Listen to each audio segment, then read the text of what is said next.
This is Jocko podcast number 307 with Echo Charles and me, Jocko Willing. Good evening, Echo. Good evening. Also joining us again tonight is Dave Burke. Good evening, Dave.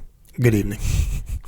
I gave everyone fair warning that this book was going to take a while. We are going to continue the review of On the Psychology of Military Incompetence, which we started on podcast 303, 304, 305, 306.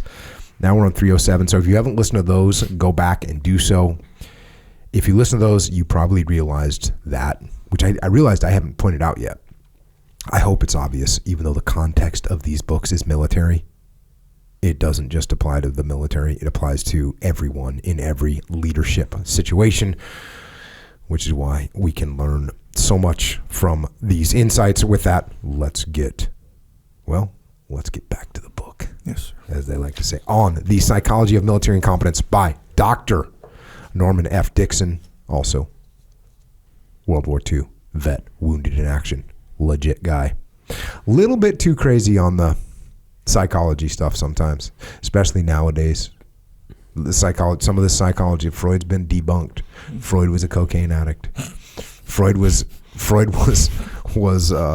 prescribing cocaine for like every problem that you had. You know, you say, "Oh, I'm not feeling very well." Cocaine. "Oh, you know, I'm sick to my stomach." Cocaine.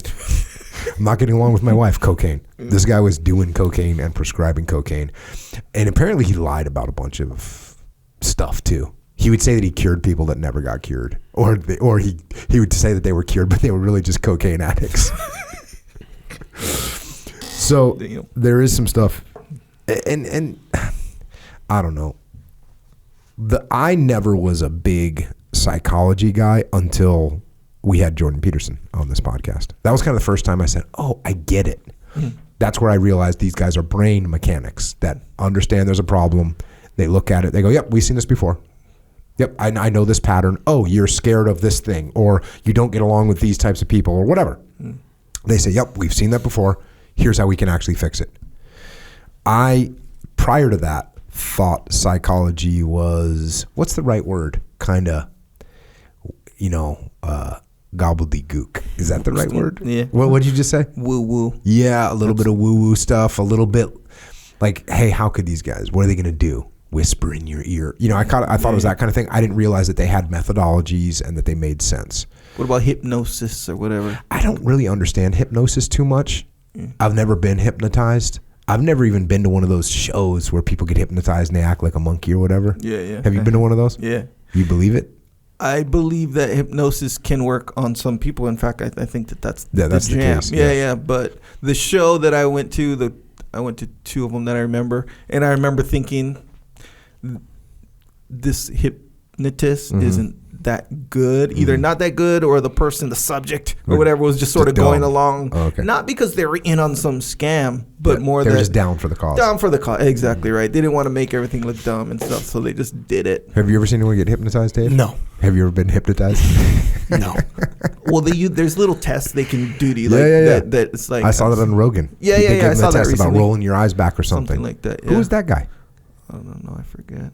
So that's I sort of, how you kind of looked at it, not really 100% sure. That's kind of how I looked at psychology before Jordan came on, and I understood.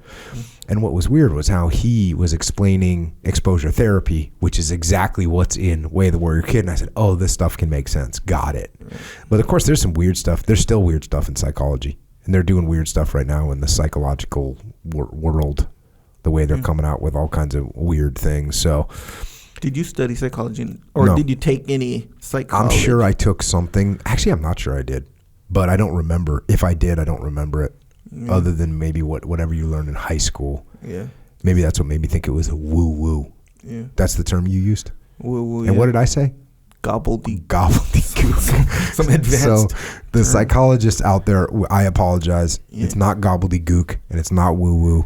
It's legit. It's mind mechanics. Well, okay, you ever heard of Pavlov's dog? Yes. Okay, so just that alone. So that's legit. Yeah, just that alone. Think about it. Like freaking, you just associate a bell with food, and it's like your body responds, like your like stuff that you typically don't control just responds in that way. It's like, oh, okay, so you just think about how deep that goes, and then people who understand that and can navigate and guide and kind of influence in that way. It makes sense. And so here's the deal: in this book, I didn't want to just start trying to play psychological historian and going back but there's definitely some things I read. I was like, okay, bro, hey, Dr. Nixon, I respect you, but I'm not gonna. It's too much, right? It's too much. A lot of that Freudian stuff is too much. It's weird. Not just weird. It's not that it's just weird. If it's weird, but it's backed up, then cool. There's some weird stuff going on in your head. But when you read something, you go, that seems kind of weird, and then you find out that it's all debunked anyways. And that was the deal with Freud. Freud, like I said on the last podcast, a broken clock is right twice a day. Well, that's the same thing with Freud. He was right about some stuff. The biggest thing being that you do have underlying psychological thoughts, subliminal thoughts, or subconscious thoughts, not subliminal, subconscious thoughts that drive your decision making, that make you act a certain way. So if you got whatever, your parents treated you a certain way, you're going to tend to wave, if your parents built distrust in you, you might not trust people as much. If they wanted you to win all the time, you might, and that could go two ways, right? You could be like, oh, I'm going to win, or I don't give a shit. Right? So it's weird how you're going to turn out.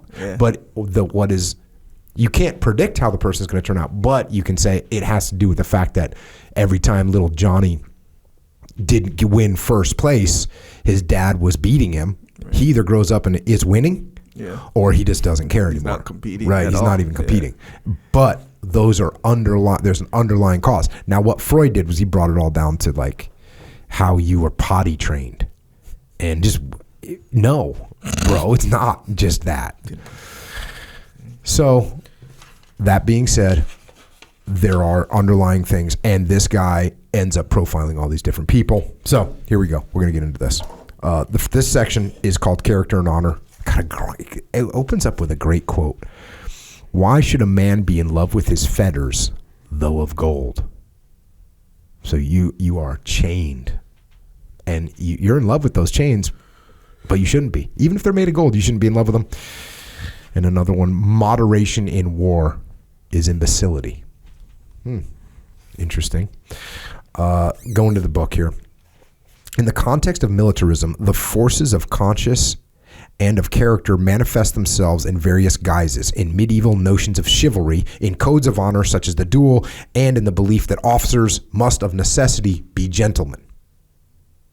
As Karl Demeter has shown in his history of the German officer corps, these notions of honor and chivalry brought about and were themselves reinforced by a care to select officer material from the aristocracy and rural landowners, a state of affairs reflected in the contrast of snobbiness, exclusiveness, sense of honor, and lack of intellectual ability which obtained between the officer corps drawn from the aristocratic Junker families of the great estates of Prussia and those more bourgeois elements from the industrialized southwest of Germany.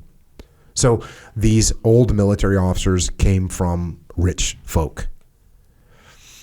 And he said there's a difference between some of the rich folk that were in the city and some of the rich folk that were big landowners, and they had a little bit different behavior. Not going to spend too much time on that, but I'm going to fast forward a little bit. A code of honor is a set of rules for behavior. The rules are observed because to break them provokes the distressing emotions of guilt or shame. Whereas guilt is a product of knowing that one has transgressed and therefore might be found out, shame results from actually being found out. In military circles, traditionally, the greater crime. It is usually assumed that military codes of honor serve to reduce fear.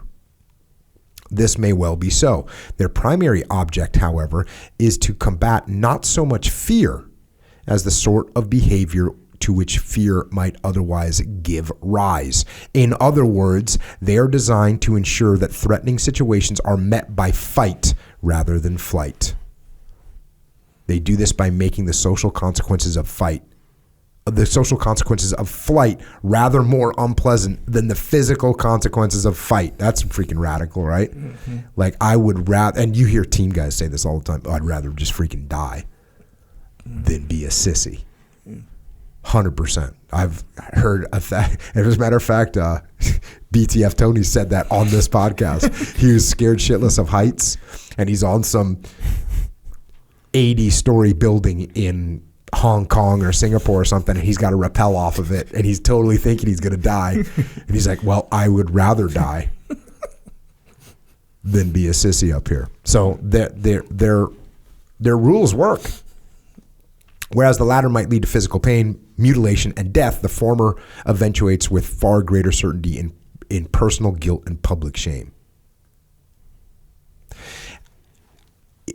What I'm thinking about this is, I'm sitting here thinking, like, who said, well, you know what we need to do is we need to create a code of honor so that we can make sure that people don't run away. That would be some really meticulous,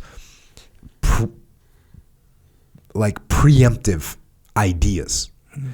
I'm thinking that there is a tribal nature to this stuff. Like we are instinctively programmed that if you run, you're not looking out for your clan and you suck and we don't like you. Mm. I think there's an instinct to that, not just a code that's written by modern man, but I think there's like a code that's instilled in us by being an animal. Yeah. That seems like the case for sure. Maybe the code is just to like take that in an extreme situation. Direction. And animals have it too. Like a pack of hyenas go after a lion or whatever. They go after animals that can definitely kill a couple of them. Yeah. But they'd rather be the one that gets killed than be the one that runs away. And they know that if they run away, they're not going to survive as a species. So they got to get it on. Oh yeah. Man, I watched some hyenas the other day. Discovery Channel type situation? More like YouTube freaking Red Zone. Hey, I'm 9 videos deep or whatever. Yes. But dude, this zebra was getting eaten by hyenas. Mm. And first of all, the hyenas were savage. Hyenas are my favorite land animal, by the way. That's interesting. Yeah. But the zebra was stoic. He was having his legs eaten. And the look on his face was he was watching an afternoon movie. Yeah, I've seen that too. I wonder if there's like a thing that triggers on a prey animal that like, because you see that a lot. It's not like you don't see, well, I don't know if I've ever seen any zebra or prey animal like screaming and stuff. Oh, no, I have. You have? Yeah. I always see like the deer just sort of stoic. Oh, like, no, there's ones where those things are just screaming and not handling it. Yeah. I think there's stoic zebras and there's unstoic zebras. That's what I think. All right. Cool. He's got a little indent here. Little section. When a soldier in action sees his life in immediate danger, even the bravest will be seized by a moment of fear. Biologically speaking, fear is a natural reflex sensation of the instinct of self-preservation which dwells within every man, heroes included. Again, what's a little bit interesting about that is like Dean Ladd being on this podcast, going into Tarawa. And hey, Dean, were you scared? He's like, no. That was going to happen to someone else. Mm-hmm. So maybe even the hyenas think it's going to happen to someone else. Yeah. That paw ain't going to hit me. Right. I'm not going to catch a freaking canine tooth to the jugular on this one. If victory is to be won, the elementary physical sensation must somehow be artificially suppressed, overcompensated by a contrary reflex of the psychic and moral kind converted into action. Bro, I'm a little bit in disagreement here because I've seen guys that you're just like, well, this guy doesn't care. He doesn't think he can die. Whatever. Walking across the street, running across the street, totally going against. I don't think there's enough time to think, I want to go drag that guy out of the street, but it looks really dangerous, but I want to prove myself. No, they're like, hey, I'm going to go get that guy because he's hurt. What do you think, Dave? Yeah, I mean, I'm thinking about all this, like even the need to write this stuff down. All this stuff pragmatically makes sense, but I've observed people do things in environments that sort of defy some of the things that are being said. So at a bare minimum, there's definitely exceptions to this idea that all men have this thing. Mm-hmm. And if they don't all have it, some of them go through whatever that process is in light speed. You know, if it's still happening and I can't see it, it's happening so quickly that they're just on doing things. I have seen people do things that are dumb and be like, "Hey, bro, you need to put your head down." I mean, from a basic self-preservation, like when sniper fire is a good example. We would take sniper fire pretty regularly, and I've seen guys get so frustrated and so fed up, and I saw a platoon commander once behave just like incorrectly, walking around on the rooftop like, no, this isn't moving past the fear. This is some other disconnect there. I know that's not exactly what you're talking about, but I've seen people behave like that. Oh no, I was on a rooftop one time, and we started taking fire, and there's some Army dudes. I was up there with like a couple Army dudes, and we started taking a little bit of fire, and it was, you know, ching, ching, whatever. And I'm just standing there, and the guys kind of got down, and I was just being, you know, Mr. Badass, right? Hey, whatever, no factor. I'm Colonel Kilgore. And then all of a sudden, like another 3 rounds ripped really close overhead. I hit the deck, son. I hit the deck. I wasn't so cool anymore. Yeah. So my self-preservation was kind of kicked in. Yeah. Those ones are close. Yes. Your threshold was kind of more further down the line, maybe. That's different. There's a threshold, and you see people have different thresholds. And some, maybe the threshold either doesn't exist or it's so narrow there's no real gap there that you can observe. But to say the way he said it, I agree with you. Like, I've seen people do things like, that's not what I've seen. Yep. Now, doesn't happen all the time, but you see it for sure. Next, the negative content of this counter reflex is the feeling of shame. If it says, you don't stand fast now but run away, the others will laugh at you and despise you. Again, that's a lot of thought to be having in the moment of truth. That's a lot of, I mean, I've done some stuff that was dumb or whatever. I've done some stuff where it's like, hey, should I be doing this right now? Maybe not, but I wasn't even thinking about that. I wasn't thinking like, oh, I don't want to look bad. I was like, hey, I'm going to go, whatever, across this street, going to go up this, whatever.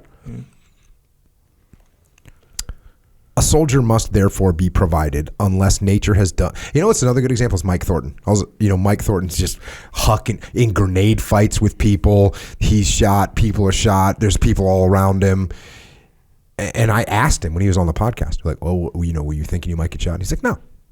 He said, "No, I didn't have time to think about that. I was going to save my friend." Next question. He was almost embarrassed that I asked that question. He was like, "Dude, what is wrong with you?" A soldier must therefore be provided unless nature has done the job already. Oh, so he's got a little caveat. So there's a possibility that nature just made you brave with a set of automatic inhibitions that will save him in the moment of danger from a collapse of his own morale. Discipline, of course, can hold him steady from without. But his one moral defense against internal weakness is the sense of honor.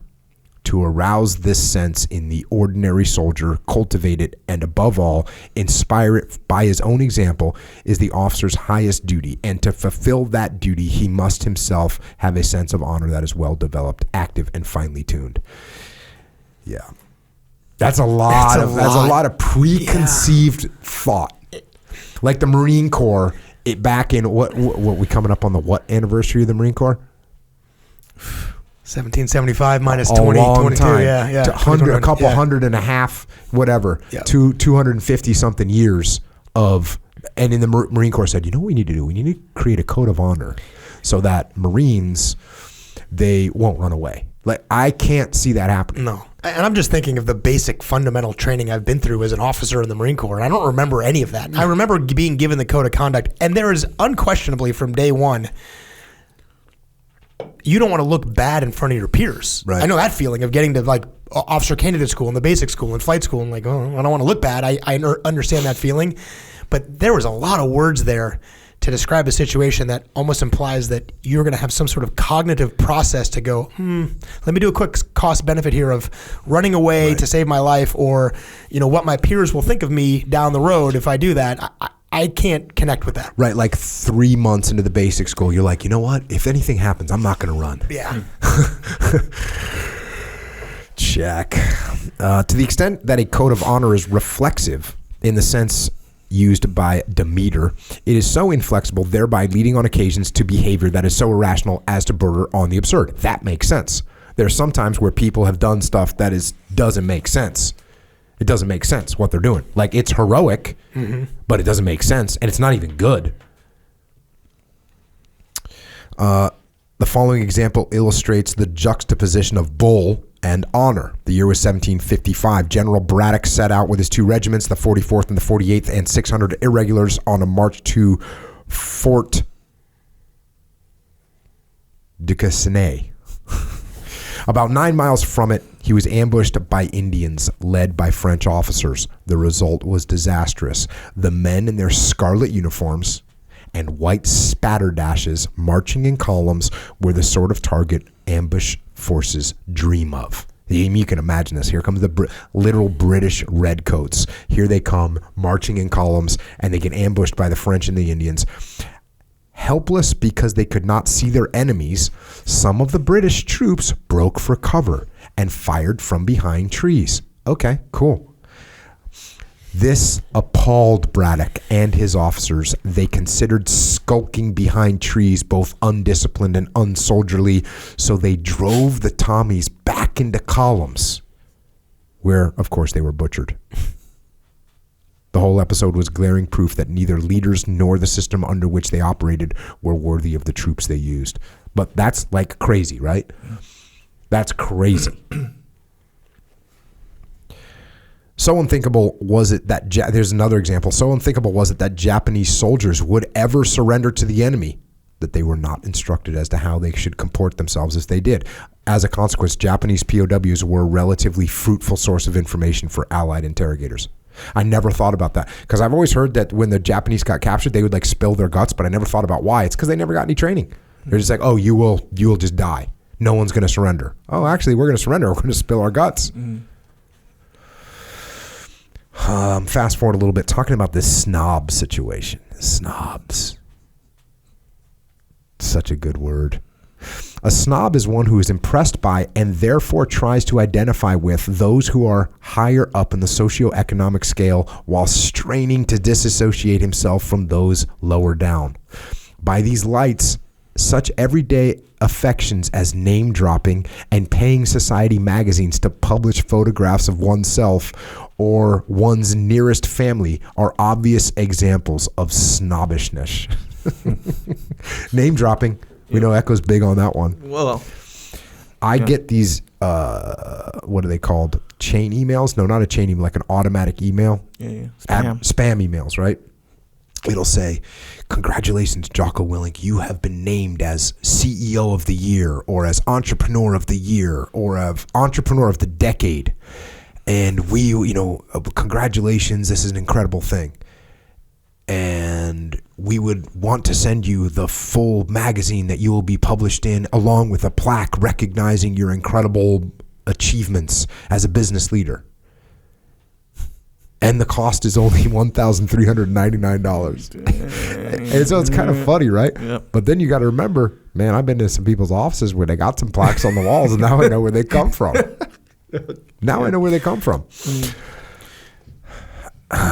As a general rule, snobbish behavior betokens some underlying feeling of inferiority.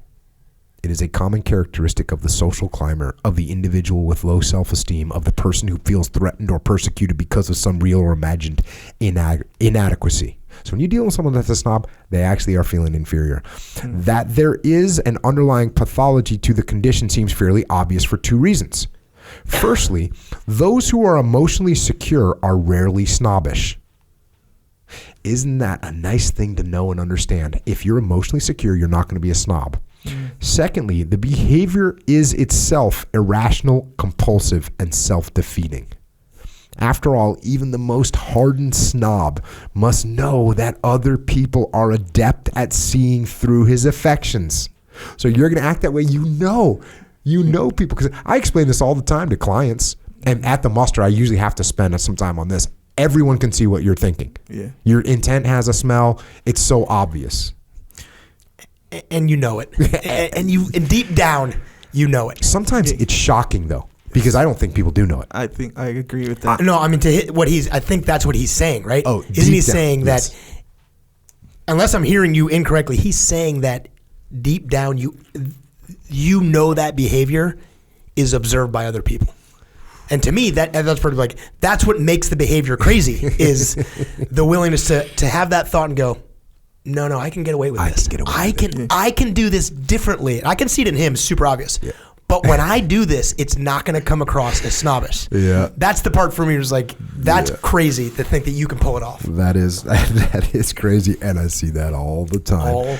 People think they're so smart. Think no one's noticing these little maneuvers they're making. It's so obvious. Yeah, so I remember when we went in on a little, we were talking about it a lot for some reason. And so I thought about it, and I don't think it's the kind where they think, I'm getting away with it. I don't think that's the thought. I think the thought is like they're paying attention to what they're saying and all this stuff, but in their mind, instead of, I look snobby and dumb or whatever, that I'm doing this name dropping and all that, they don't think that. They think, when I name drop, these people are going to think that I'm as cool as I'm trying to be. Like, it's going to work, But to Dave's point, they see someone else name drop and they go, right. Freaking Echo's over there trying to name drop. Yeah. Oh, yeah. It's like, but there's little hints of that like way of backwards thinking where it applies to everyone else and not me, right? Like I'm super paranoid about that shit, bro. And that's a good quality because man, it's an old joke where people like give great relationship advice, right? They think they give such good relationship advice, but everyone's like, bro, you don't have any good relationships, that kind, right? Mm-hmm. So it's kind of everywhere where we think that it applies to everyone else and doesn't apply to me. Yeah. Or it applies to me and no one else or whatever. And that's what Dave's saying. It's the same thing. It's like, I can name drop. Yes. And it's pretty cool. And it's effective. Exactly right. So cool. Yeah. But they see someone else do it and they're thinking, name drop. Or even the snobby people. I know some snobs, unfortunately. Mm-hmm. And I get the same impression, kind of like, right? Because snobs, especially when they're behaving in a snobby way, it looks dumb. Like it's kind of embarrassing, especially if you know the person and like them even a little bit. It's kind of embarrassing. Like you wish they wouldn't, for their sake, act like that. But you can tell they think like, oh my gosh, these people must be so impressed with my standards. My high standards. Speaking of just random emails, I get invites to podcasts. Yeah, hell yeah. And the podcast invite will say, recently had this person. It's just name drop. It's literally just a list of name dropping stuff. Yeah. And I think to myself, bro, what are you doing? Tell me about what your podcast is about. They don't even play around. They're just like, have this person, this person, this person, this person, this person. Yeah. And you think, man. Yeah, they think it works. There's a little game too. There's a little status. They're one of that. They can get you on, then they can get this person on, then they're listing you at every freaking chance they got. Man. Oh yeah, huh? It's freaking savagery in the freaking podcast zone. Back to the book. There is nothing, for example, quite so transparent as name dropping or displaying invitations. He must know at some level that this behavior provokes at best amusement, at worst ridicule, contempt, or even dislike, but he is nonetheless powerless to curb his snobbishness. Something drives him on. I like that. I like the way it takes, like, you have to drive through it.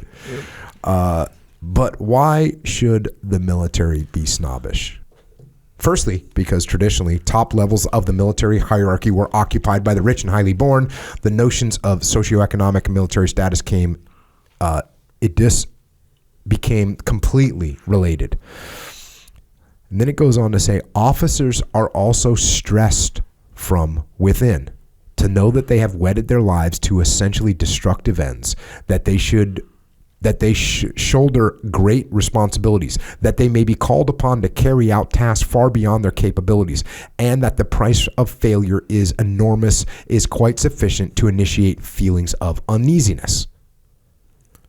Even notions of retirement are fraught with stress. The knowledge that most ex-officers have little value on the civilian labor market, that their lot is of total obscurity, of genteel poverty, that only the very best and very worst of full generals and above are likely to achieve immortality, and that none of them will ever again command the absolute obedience to which they have grown accustomed, that can hardly be described as reassuring. That's kind of crazy, right? You're in the military, you're an officer, you get out, people are you think you're still the man. Ain't happening. To the factors underlying the self-protective and compensating aspects of snobbishness must be added what is perhaps the most important one of all: pre-existing doubts of the self. Since, as we noted earlier, there is much in militarism to attract those with doubts about their masculinity and intellectual capacity, it would not be surprising to find that a number of men with problems over self-esteem will be discovered at all levels of the military hierarchy. So why do we have a bunch of snobs? Well, because they're insecure about who they are. One piece of corroborative evidence for these views comes from yet another characteristic of many military organizations: their notorious sensitivity to criticism. People don't like to be criticized. Fast forward a little bit. In talking of criticism, it might seem that we are making a great deal of fuss about nothing. After all, nobody likes criticism.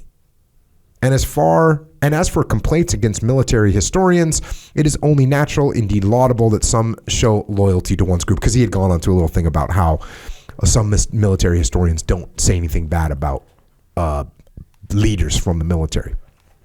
But he said, that's understandable because they kind of have a little bit of hero worship going on. But he goes on to say there are some special features of the phenomenon in some military men which deserve attention. In the first place, their sensitivity seems out of all proportion to that of other public figures.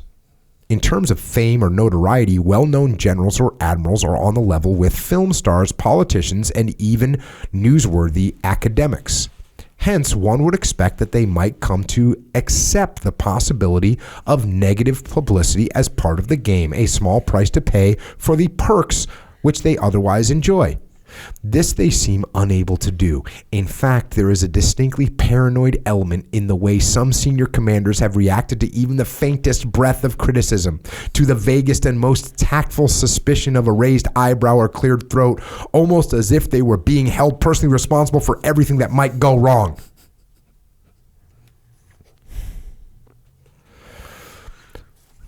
And by the way, you should be held accountable for everything that goes wrong. Yeah, there's a lot of irony in that one. So you get these people that are insecure, and they end up being snobs. He closes out this section saying, in touching upon this delicate matter, we must not lose sight of its significance and relevance in the present context. Whatever else it may be, sensitivity to criticism is a measure of insecurity.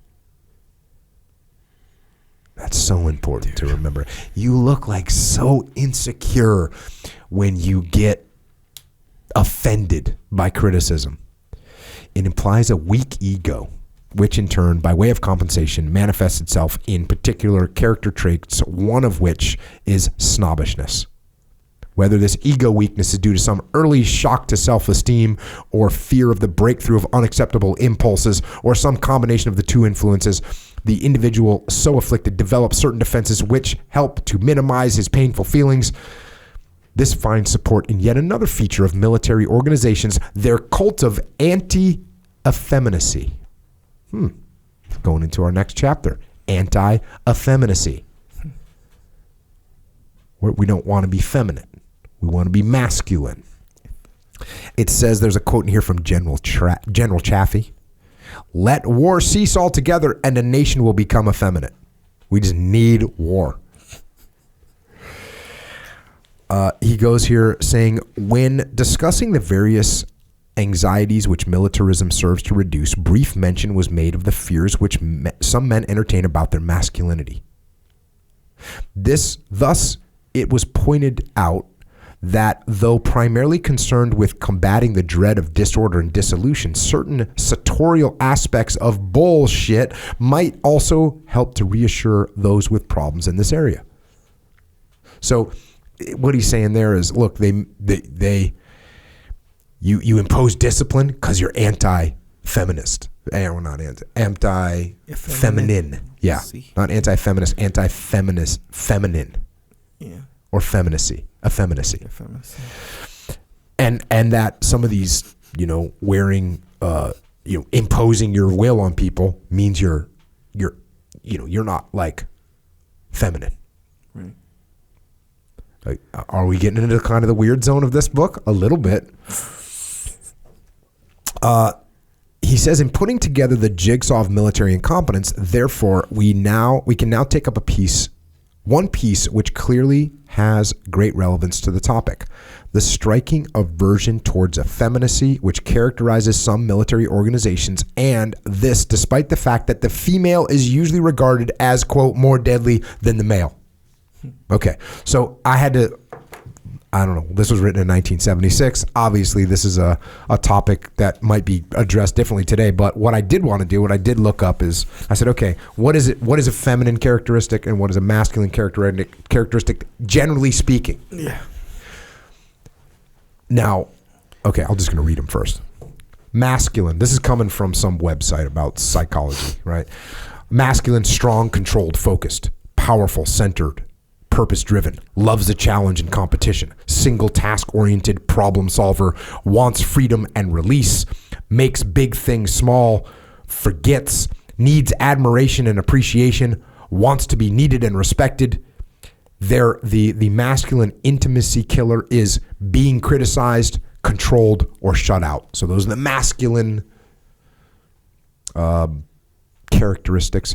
Here's the feminine characteristics: free, flowing, open, radiant. Radiant. Yeah. Wild, destructive, emotion-driven, seeks and gives love, nurturer, multitasker, diffused awareness, wants to gather, talk, vent, makes small things big, remembers, needs reassurance and attention, wants trust, connection, and praise. The intimacy killer is feeling unseen, unsafe, or misunderstood. Now, clearly, these things, every human has both these things in a spectrum, and you could call, I think what makes them challenging to talk about in this day and age is they put man and woman on them. What they should have done is said, just black and white, right? Yin and yang. Yeah, yin and yang would have been perfect, right? So you got the yin personality, you got the yang personality. Here's how they are not necessarily men and women, because let's face it, we know a lot of women that are strong, controlled, and focused. We know a lot of men that are free, flowing, open, radiant, right? So but I think they're generally speaking, psychologically, here's some characteristics. So that's where we're at. Dave, are you concerned yet? Is this the freaking podcast that gets us banned finally? I don't know. No, I'm concerned at the depth that this guy is going into to explain what I think is going to be a series of behaviors that we're going to discuss that are really deep. Yes.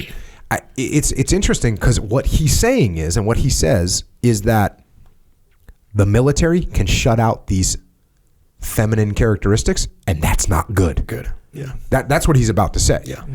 That one of the negative characteristics of a militaristic organization is it doesn't have enough of the feminine characteristics.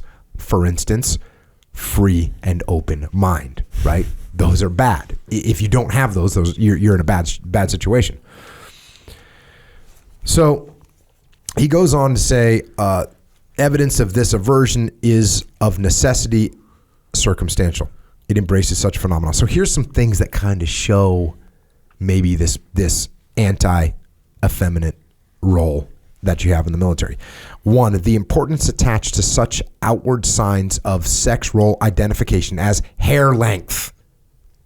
Since the insistence on short back and sides seems correlated with those periods in history when sexual differentiation was linked to hair length, we can dismiss excuses of neatness and hygiene as rationalizations. Field Marshal Lord Wolseley stated the true case when he said, "It is very difficult to make an Englishman at any time look like a soldier. He is fond of his longish hair. Hair is the glory of a woman, but the shame of a man." So what he's saying is, listen, it's not about hygiene. It's not about convenience, which, by the way, I totally disagree with this. Yeah. I think having short hair is totally convenient, low maintenance, hygienic, neat, right? That's why I have the hair that I have. When my hair gets longer than 3/4 of an inch, which it hasn't been for a long time, I can't stand it. I don't think, dang, I kind of look. Wait, I'm looking like a woman. I need to shave my head right now. Not even in the ballpark. So, dude, I think he's stretching here. I think he's doing a stretch. In fact, the other thing is, how do you bring uniformity to a person's hair? Yeah. You cut it off. Otherwise, you have some dude with long red hair. You got some other dude with curly hair. You got another dude with no hair. You got all these different hairstyles, and now all of a sudden we look different. We're not trying to look different. And you know how like when people, girls and guys, by the way, they have like longer hair and it starts to go in front of their face and they like whip it back with their head. Yeah. Well, that's a functionality thing. I get it, but it looks pretty feminine. Okay. What about when you see a fighter, a professional fighter in the Ultimate Fighting Championship, and he has to adjust his hair while he's fighting, by the way? Same gig, man. Right? Same gig. Hey, it doesn't make him any less of a fighter. Yeah. I mean, I guess technically, right, you got to do one more step for efficiency or whatever, I guess. But, isn't that a sexual thing when girls do that? Like flip their hair? That's like a mating thing, right? I was just thinking of Clay Guida watching that dude fight, and just like, bro, how do you see? And he's constantly messing with his hair, and it didn't seem to affect him all that much. That's true. And his hair was so freaking wild. It was almost like a target disruptor. Yeah. Like you'd be seeing his hair would be moving around. Same thing with big ass beards. Like, how does that not throw off your punch to someone's chin when they've got a beard, a big beard? That's a problem. I don't know if this is true, but I distinctly remember being told, and I don't even know who told me, but your hair, one of the reasons they talked about your hair being short is they didn't want somebody to be able to use your hair as a way to manipulate your head during hand-to-hand combat. You don't want to grab your head, and So I don't remember that being like in a regulation as the explanation, but being told, hey, if the guy can grab your hair and pull your head because your hair's too long, you're wrong. That's to put you at a disadvantage. You can't do that. So 100%. Yeah. My rule was just my rule of me, but I will say I kind of talked to my son about this. However, maybe I'm wrong. Didn't really tell my daughters this. I said, hey, if your hair is long enough for someone to grab, then that's a problem. You don't want to have hair that's long enough for someone to grab. I told that to my son. I might have told to my daughters, but I didn't enforce it. Didn't enforce it. Right? So I guess I'm whatever. What is that? Sexist? Yeah. No, you're not sexist, but yeah. What is it when you treat someone different, right? You discriminate a little bit. Mm-hmm. Yeah, well, whatever. Although I told all my daughters, like, hey, I can take care of this problem. We can shave that head. I always offer my daughters haircuts. They've never said yes. Yeah, I say it as a joke. Mm-hmm. Like, I don't know if I'd want to shave my daughter's head, but I told my son the same thing. I was like, yeah, you do want it short. Yep. So when you get in a fight or whatever, they can't grab your head or your hair like that. And he's like, yeah, that makes sense. That's what it is. Double standard. Double standard. I had the double standard. It's true. The double. Although I didn't. I gave them the option. Yeah, but you didn't enforce it, though. Wait, did you enforce it with your son, though? No, but I mean, it kind of makes sense. Hey, man. Hey, so as far as your role and your level of enforcement, it was the same. Oh, hey, how they behave, that's different. Yeah. They got different lives. Yeah. I get it. But hey, man, no discrimination. I kind of thought I might get when my middle daughter was wrestling, and going into some freaking savagery. Yeah, they don't grab hair in wrestling, though, yeah? Or they do? No, they don't. But still, let's face it. It's the principle. Let's face it. You roll in, you're a female wrestler, and you roll in with the shit. It's kind of like Thug Rose, right? Yeah, yep. Are we not looking at Thug Rose thinking, hell yeah? We are looking at Thug Rose thinking, hell yeah. Even her opponent. Yeah. Her last one. Yeah. She didn't have her head shaved the first time. But, my daughter would get the cornrow braids, like the real tight braids. Right. That's kind of a war mode, too. It is, yep. You can't grab those, by the way. Yeah, I mean, in the back. Yeah, well, if you have some kind of a ponytail sticking out the back. But for some reason, my daughter didn't really have that. They were just tight. Interesting. Well done. Well, isn't it the same for beard though? Like a big beard? Totally. Like you can I grab see the a big beard and I'm like, bruh. Yeah. Like if it's the exact same thing. Yeah. I look at someone with a big beard, I think, you must be super, super double extra confident to think that someone's not gonna freaking get a wrist wrap on that bad boy and slam your head in the pavement. Well, I feel like the beard is in a less opportune position, I guess. Technically, still very useful. Yeah. Very useful. Yeah. But, on the top of the head, that's like, I'd say there's like a good level or two more control. Yeah. With the head. It's very shocking when I see guys with long hair. Mm-hmm. Again, you must have a lot of confidence that someone's not going to grab you and That's one of my favorite takedowns on the battlefield. Just grab a handful of hair and slam people down. It works good. Bro, watch the girl fights on YouTube. Well, if you have the time, right. Bro, that's going to be the default at some point. They're just going to grab hair, and it's like they kind of nullify both attacks when they're both grabbing hair. So it's like proof, in the field. Yeah. Field-proven combat scenario. Drunk chicks scrapping it out on YouTube. It's totally true. It's totally true. Okay. This is a rough topic. Traditional taboos on certain topics and pastimes. Thus, we find Captain Foley, commander of Britannia Naval Training Establishment for officer cadets at Dartmouth, forbidding piano playing because he considered it effeminate. So these are the kind of dudes that are weird, right? This dude's got issues. And he's going hard against piano playing because he's got some weird stuff going on in his head, right? Yeah. Another one, a deeply rooted prejudice toward women who try to adopt traditional male roles. See that? Yeah.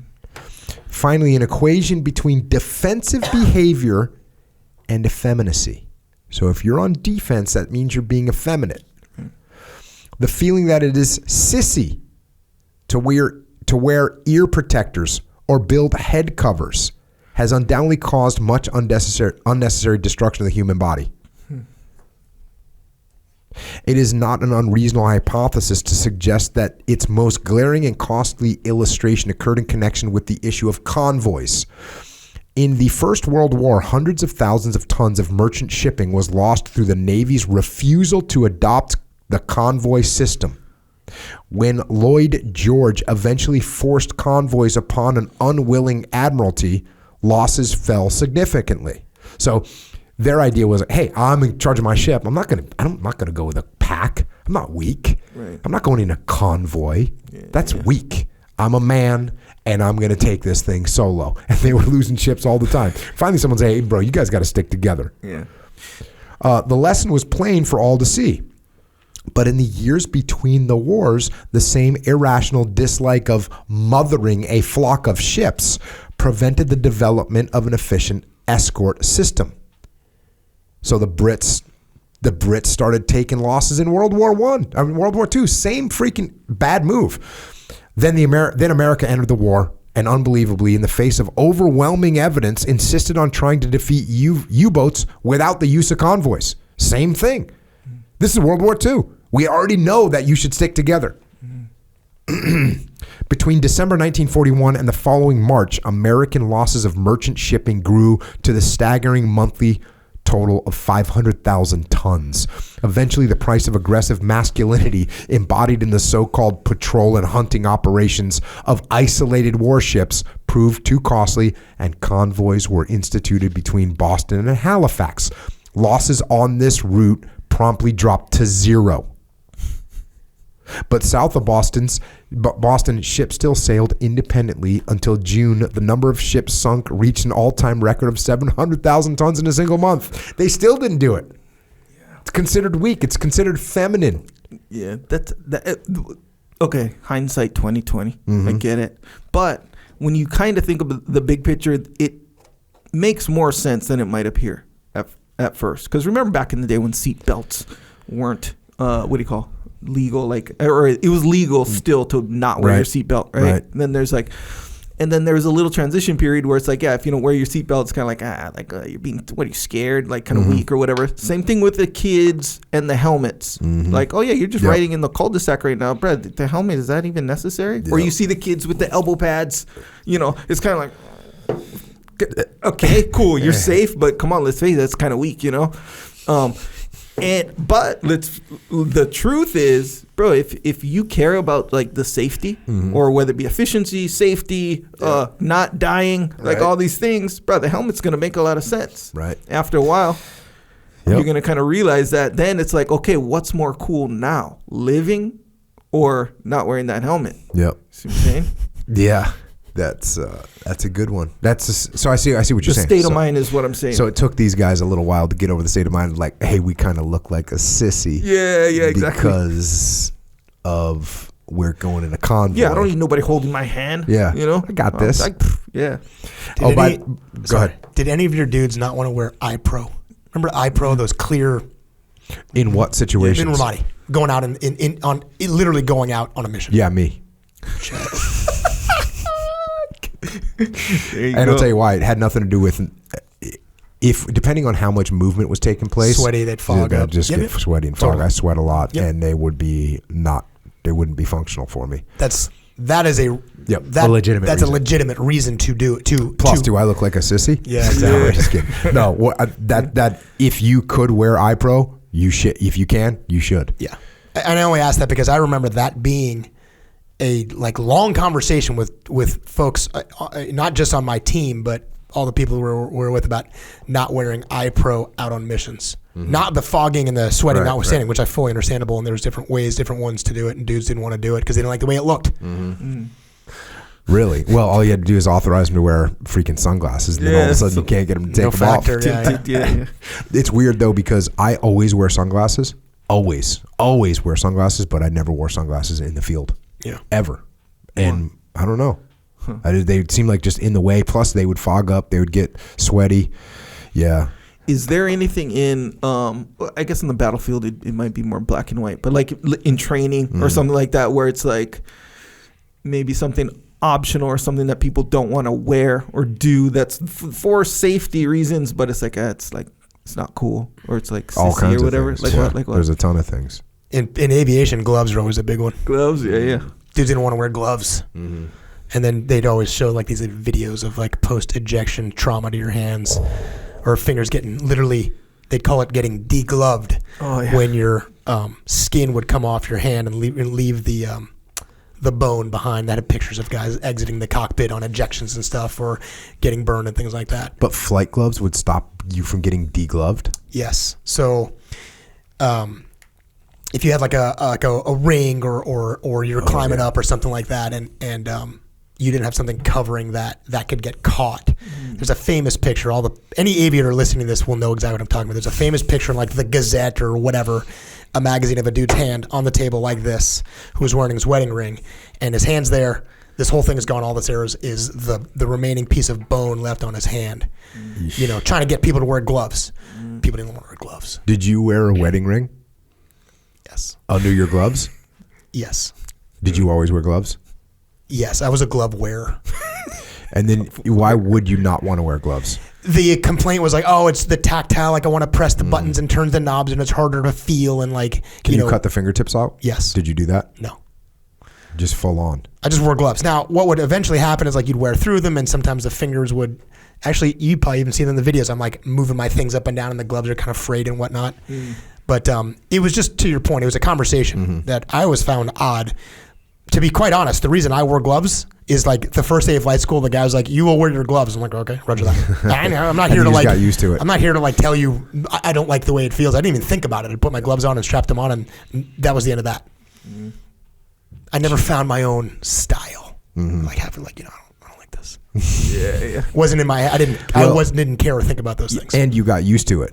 Totally. And once you get used to it, it doesn't really matter. There's no factor. And Right. yeah, it's no factor at all. But there are people that these are conversations, and I think to the point is like those conversations about I'm not wearing this for the functionality versus I don't like the way it looks. Those are two totally different things. You telling me it gets fogged up, I can't see sweat. I remember sweat beads running down the glass. I'm like, these are gone immediately.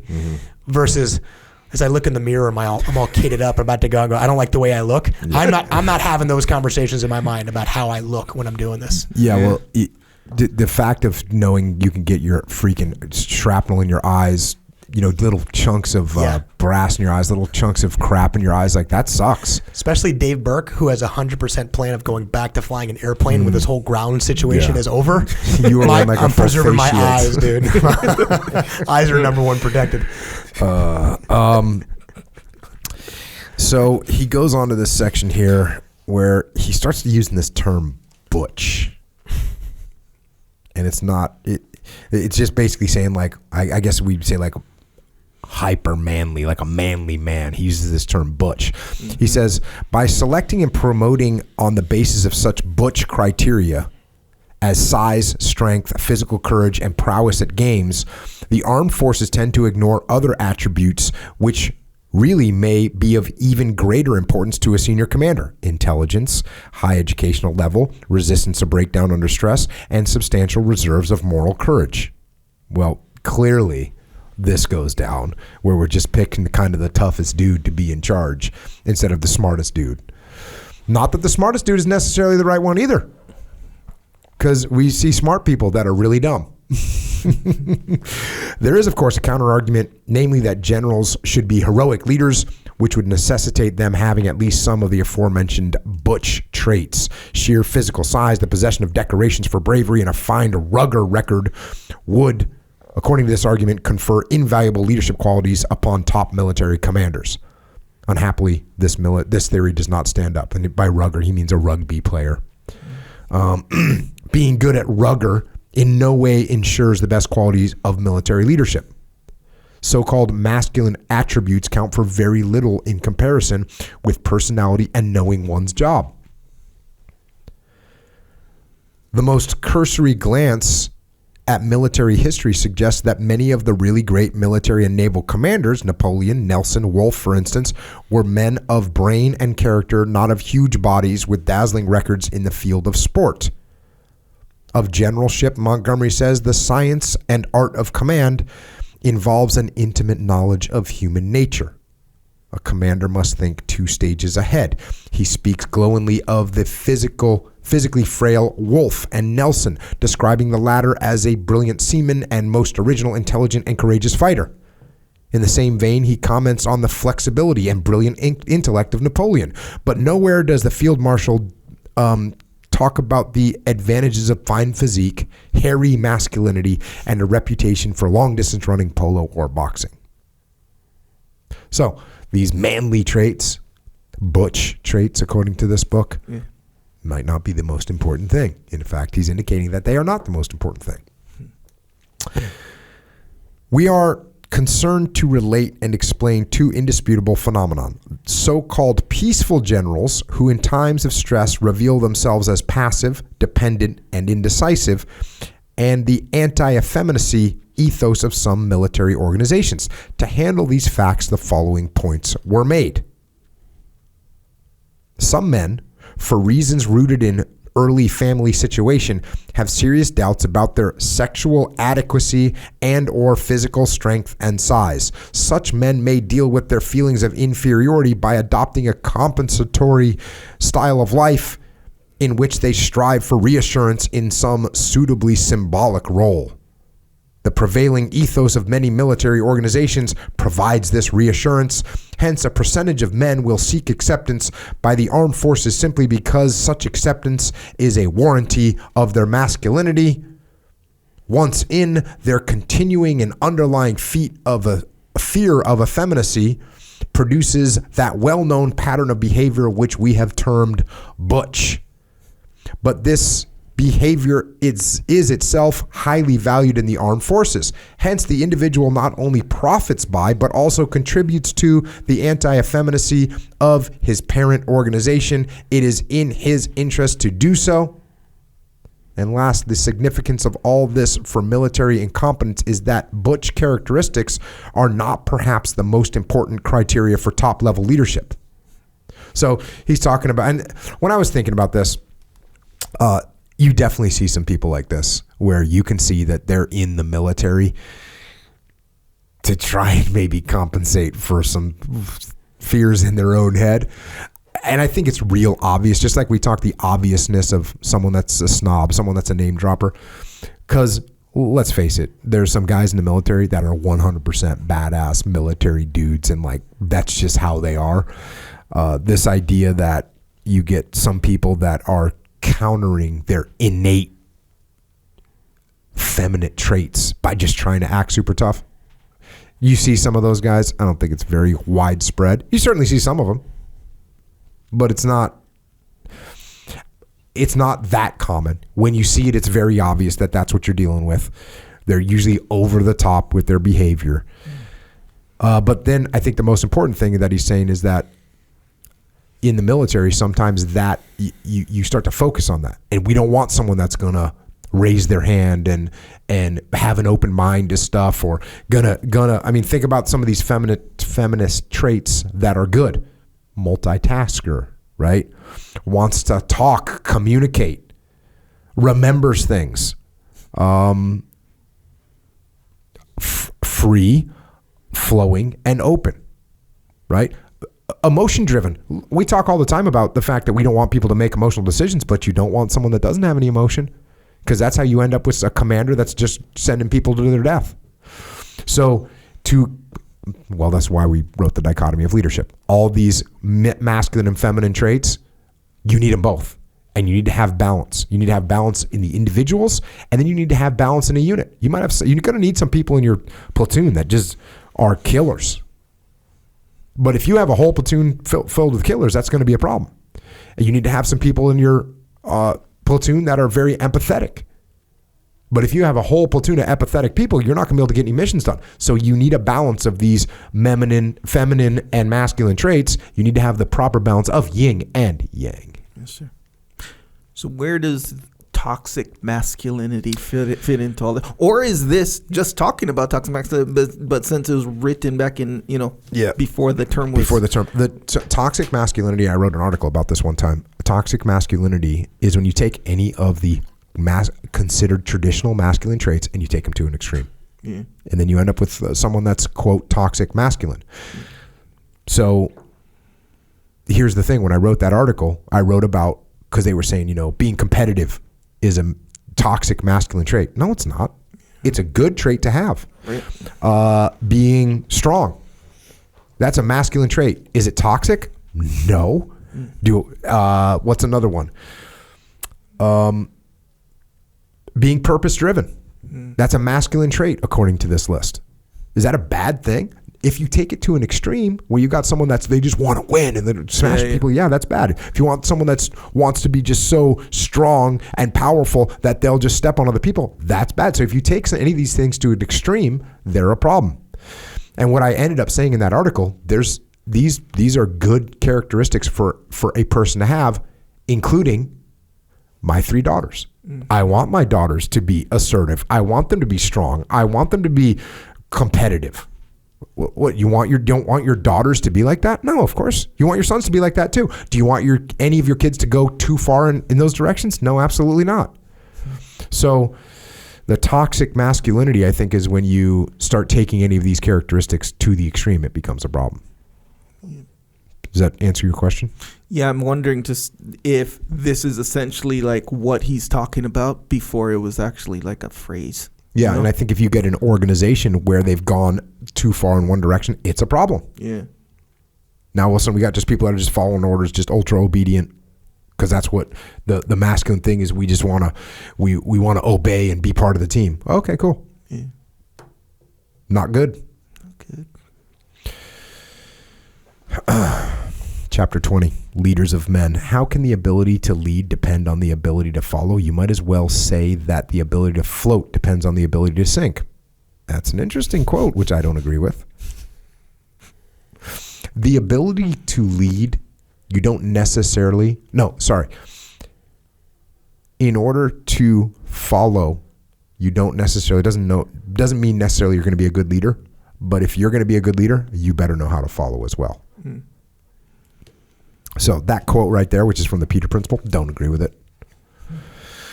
Whatever its other causes, military incompetence implies a failure in leadership. This is hardly surprising. Of psychological problems which beset military officers, few exceed in severity those associated with leadership.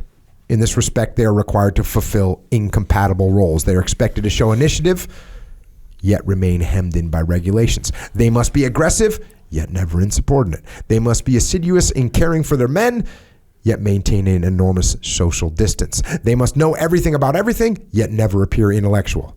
Finally, as we saw in the last chapter, they may well have been selected for attributes almost totally unrelated to the task they are expected to perform.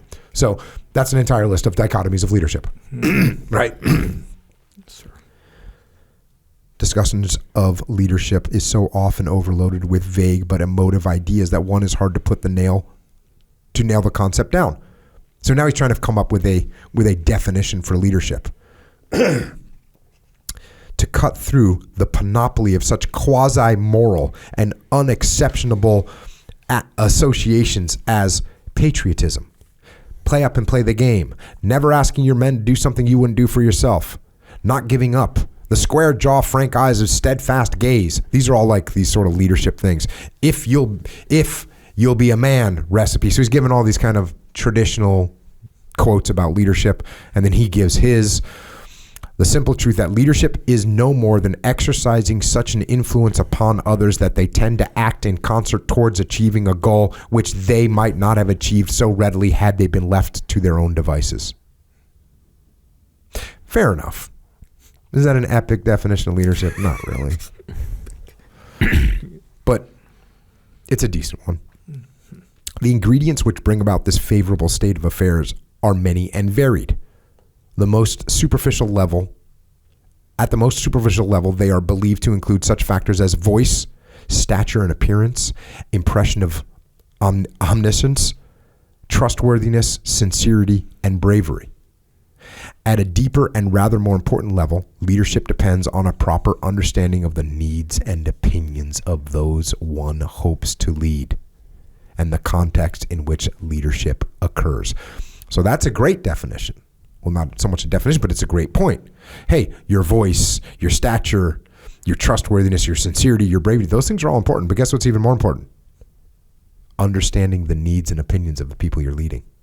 That's what he's saying right there. So he nails that part straight up. In short, there's nothing mysterious, romantic, or necessarily laudable about leadership. In military organizations, leaders are appointed rather than emergent.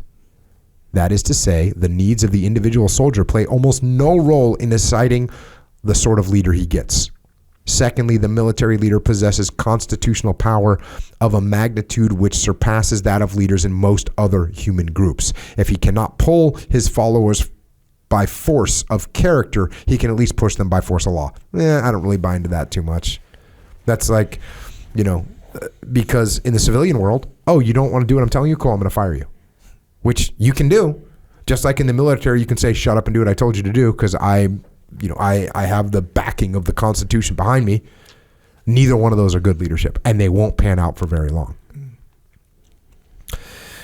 The third and related feature of military leadership is that it is essentially autocratic and operates in what modern theorists call a wheel net rather than an all-channel communication net. In other words, the flow of essential information is to and fro between the leader and his subordinates rather than between all members of the group. Not very surprisingly, the wheel net, though no doubt gratifying to autocratic leaders, produces more errors, slower solutions to problems, and reduced gratification to the group than does the more democratic all-channel net. That's interesting. You want to participate with your whole group. I think that's how I operate. It doesn't really matter who comes with an idea. We're good with it. Let's share it. In light of these considerations, it is perhaps strange that leadership in the British Armed Forces should have been as effective as it has. So he's like saying it's amazing that the British military was so effective because they freaking operate on these principles that suck. Since a salient feature of all, and by the way, you want to know why? The soldiers get the job done. Since a salient feature of all the campaigns so far considered has been a remarkable absence of the mutinous tendencies and a quite astonishing degree of tolerance, fortitude, and bravery shown by the common soldier, we have to ask, was this despite or because of their leaders? I'm going to go ahead and say despite in many cases. Yeah. I saw this with many, many platoons over the years. You could have bad leadership, but if you have a few pipe hitters in there, they will make things happen. And that platoon will be successful, even with bad leadership. Despite the leadership, they'll be successful. The first point of note is the distinction that has to be drawn between two roles of a leader, task specialist and social specialist. A task specialist's a leader's prime concern, as a task specialist, a leader's prime concern is to achieve the group's goal. In the case of the military, defeating the enemy. For such a role, being likable is rather less important trait than that of being more active, more intelligent, and better informed than his followers. In his capacity as a social specialist, however, a leader's main function is to preserve good personal relations with the group and within the group, thereby maintaining morale as to keep the group in being. In the military milieu, the function of a successful social specialist would prevent mutiny and reduce such symptoms as low morale, absenteeism, desertion, sickness, and crime. Not very surprisingly, the most important attribute of such a leader is that he should be liked. Efficiency and task ability are of rather secondary importance. So, this is something I think I wrote in Leadership Strategy and Tactics. But what is a leader trying to do? Build relationships in that team. Not just between yourself, but between the whole team. That's what we're trying to do. That's what we're here for. And that task thing kind of works itself out. If you're doing a good job building those relationships, that task thing's going to kind of handle itself. I'm just having such a hard time. He's using so many words. What I'm actually trying to do is get my head wrapped around like 1970s England. That's what I'm trying to do. Because it's like, hey, how about I take those 12 pages and just write balance? You know what I mean? And yeah, even inside that, just like you, and I think the order in which you said it is the right thing, is if he called it like democratic, we all feel part of it. Listen, everybody thinks I care about you. If my people think I care about them, they're going to get on board with the plan. Mm-hmm. And if I'm an autocrat and I tell people what to do and they have to do what I say no matter what, they're going to struggle with the plan. And if you go with that first one, they'll do even harder things that are more challenging, more life-threatening, and less likely to be successful on paper, or at least to their own risk, than if they don't think that I care about them. They'll be less likely to do hard things, like combat. Yeah. And then inside that, the little subtle point, and I'm glad you said it because I had the exact same thought, is even when that leadership doesn't reveal itself, which it clearly has not, there's another layer of leadership inside there. You know, you could call it your NCOs, whatever the term that you want to use, those pipe hitters inside the organization, they're still going to make it happen. Yep. Yeah, and just to make sure everyone understands, when you want your team to think you care about them, how do you make that happen? You have to care about them. Yeah. And I should use a different word. When they believe that. Not when they think that, like I'm trying to convince them of that. Yep. When they come to believe that and go, oh, this guy cares about he really does. That's a better way to describe, and that's really what you're saying. Not that I manipulate them to thinking that. It's when they recognize it for themselves and they see that and they believe that. It says here, it has been shown that whereas low-stressed groups operating in situations that are devoid of painful uncertainties do best under democratic leadership, organizations like the military in times of war that are subject to stressing ambiguities actually prefer autocratic leadership. In other words, the feelings of dependency induced by stress successfully neutralize a person's normal aversity toward the autocratic leader. While a man like Townsend would not be likely to survive for very long in a modern civilian firm, his autocratic mien was lovingly accepted by men whose lives were hanging by a thread. So the reason that he points all this out is that these guys, some of these guys like Townsend, they still listened to him. They obeyed him. And what's interesting about this is he's making a huge generalization of organizations like the military in times of war are subject to stressing ambiguities prefer autocratic leadership. Let me tell you where the subtlety here is. 97%, 98%, 99% of the time, even in a war, we want democratic leadership. And there is a moment in time where there's confusion, where there's chaos, where there's mayhem, where everyone is looking at the leader to make a call. That happens in the military. It happens in business too. I mean, when Echelon Front hit COVID, right? Hey, we heard a bunch of ideas, and then I became a little bit autocratic. It's like, hey, here's what we're doing. Yep. Boom. And everyone was stoked. Yeah. Going, hell yeah, that's what we're doing. They were. And the thread that's inside both of those, and I think why autocratic behavior, when you're the recipient of that, why you're willing to be treated like that or directed, if I have already made the connection in my mind that the thing that you're making me do, that you're directing me to do, is designed to help me, keep me alive when that thread hangs in or the life hangs in the balance, whatever the word he just used there. If I make that connection and go, he's telling me to do this, and when I know why he's telling me this, dude, I'll follow orders all day long. It doesn't even bother me. It doesn't bother me told what to do, to be mandated anything from my boss. If I go, oh, I see what's happening here. Yep. I'm going to go execute. Now, if you spend your whole career being an autocrat and just telling me what to do, dude, I got news for you. Even when you actually need, in those rare 2-3% occasions, you need to do that, you're going to have a very, very hard time getting your people to follow you. Yeah, this is a point that I made deeply in leadership strategy and tactics when I talk about leadership in the leadership vacuum. And I mean, I went into some specifics in there, like letting that vacuum exist for just a second longer, just to make sure everyone feels it. I would make sure I'd wait an extra half a second or 1 second before I said anything to make sure everyone knew, oh, damn, we don't know what we're doing right now. And they are waiting to be led. They are waiting for that autocratic leader to step in and say, everyone lock it up. We're moving to that building. And they are so on board for that. If you make that call a little too early, you get resistance. Some people, hey, how do you know what? No, you got to let it. You got to let it just let it be there for a moment. Let everyone see, oh, it's a vacuum. I don't know what to do. And then boom. And if you wait too long, well, then other people are chirping in with their ideas. You can get some confusion.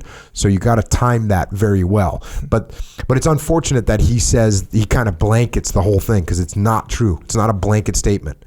Even in war, people want to have more say as what's happening. He's also doing one thing that I don't agree with either, is he's drawing some contrast between this military leader and that military leader's inability to be successful in the private sector, because the military responds to these type of behaviors and the private sector doesn't.